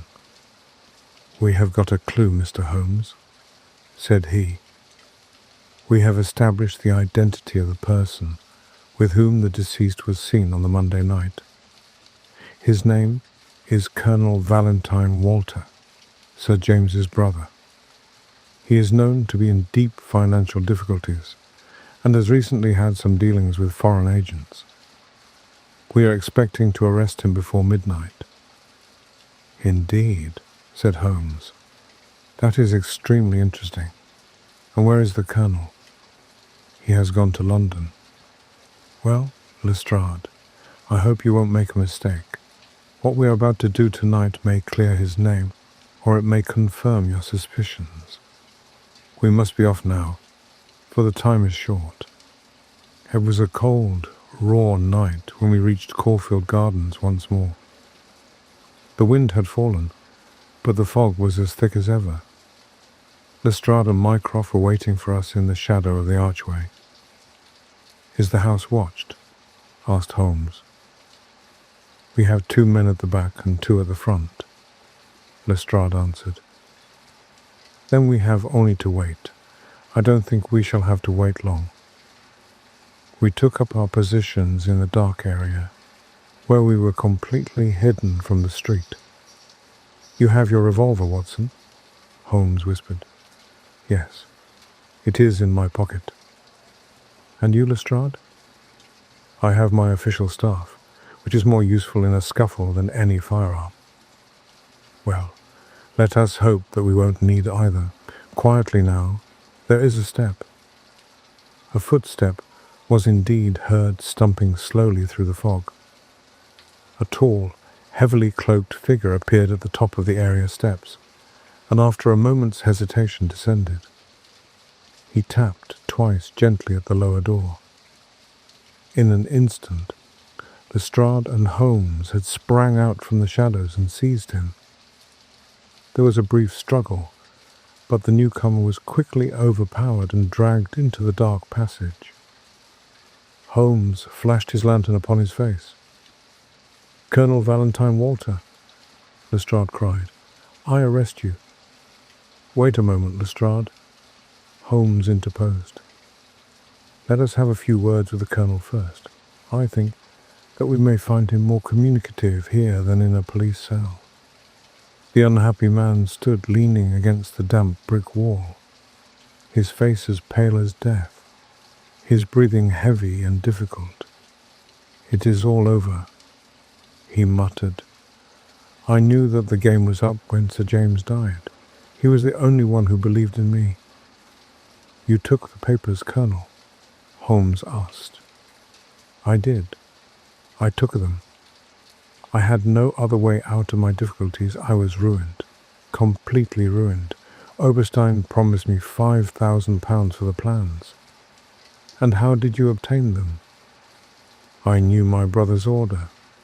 I knew that he always kept his keys on the same watch chain.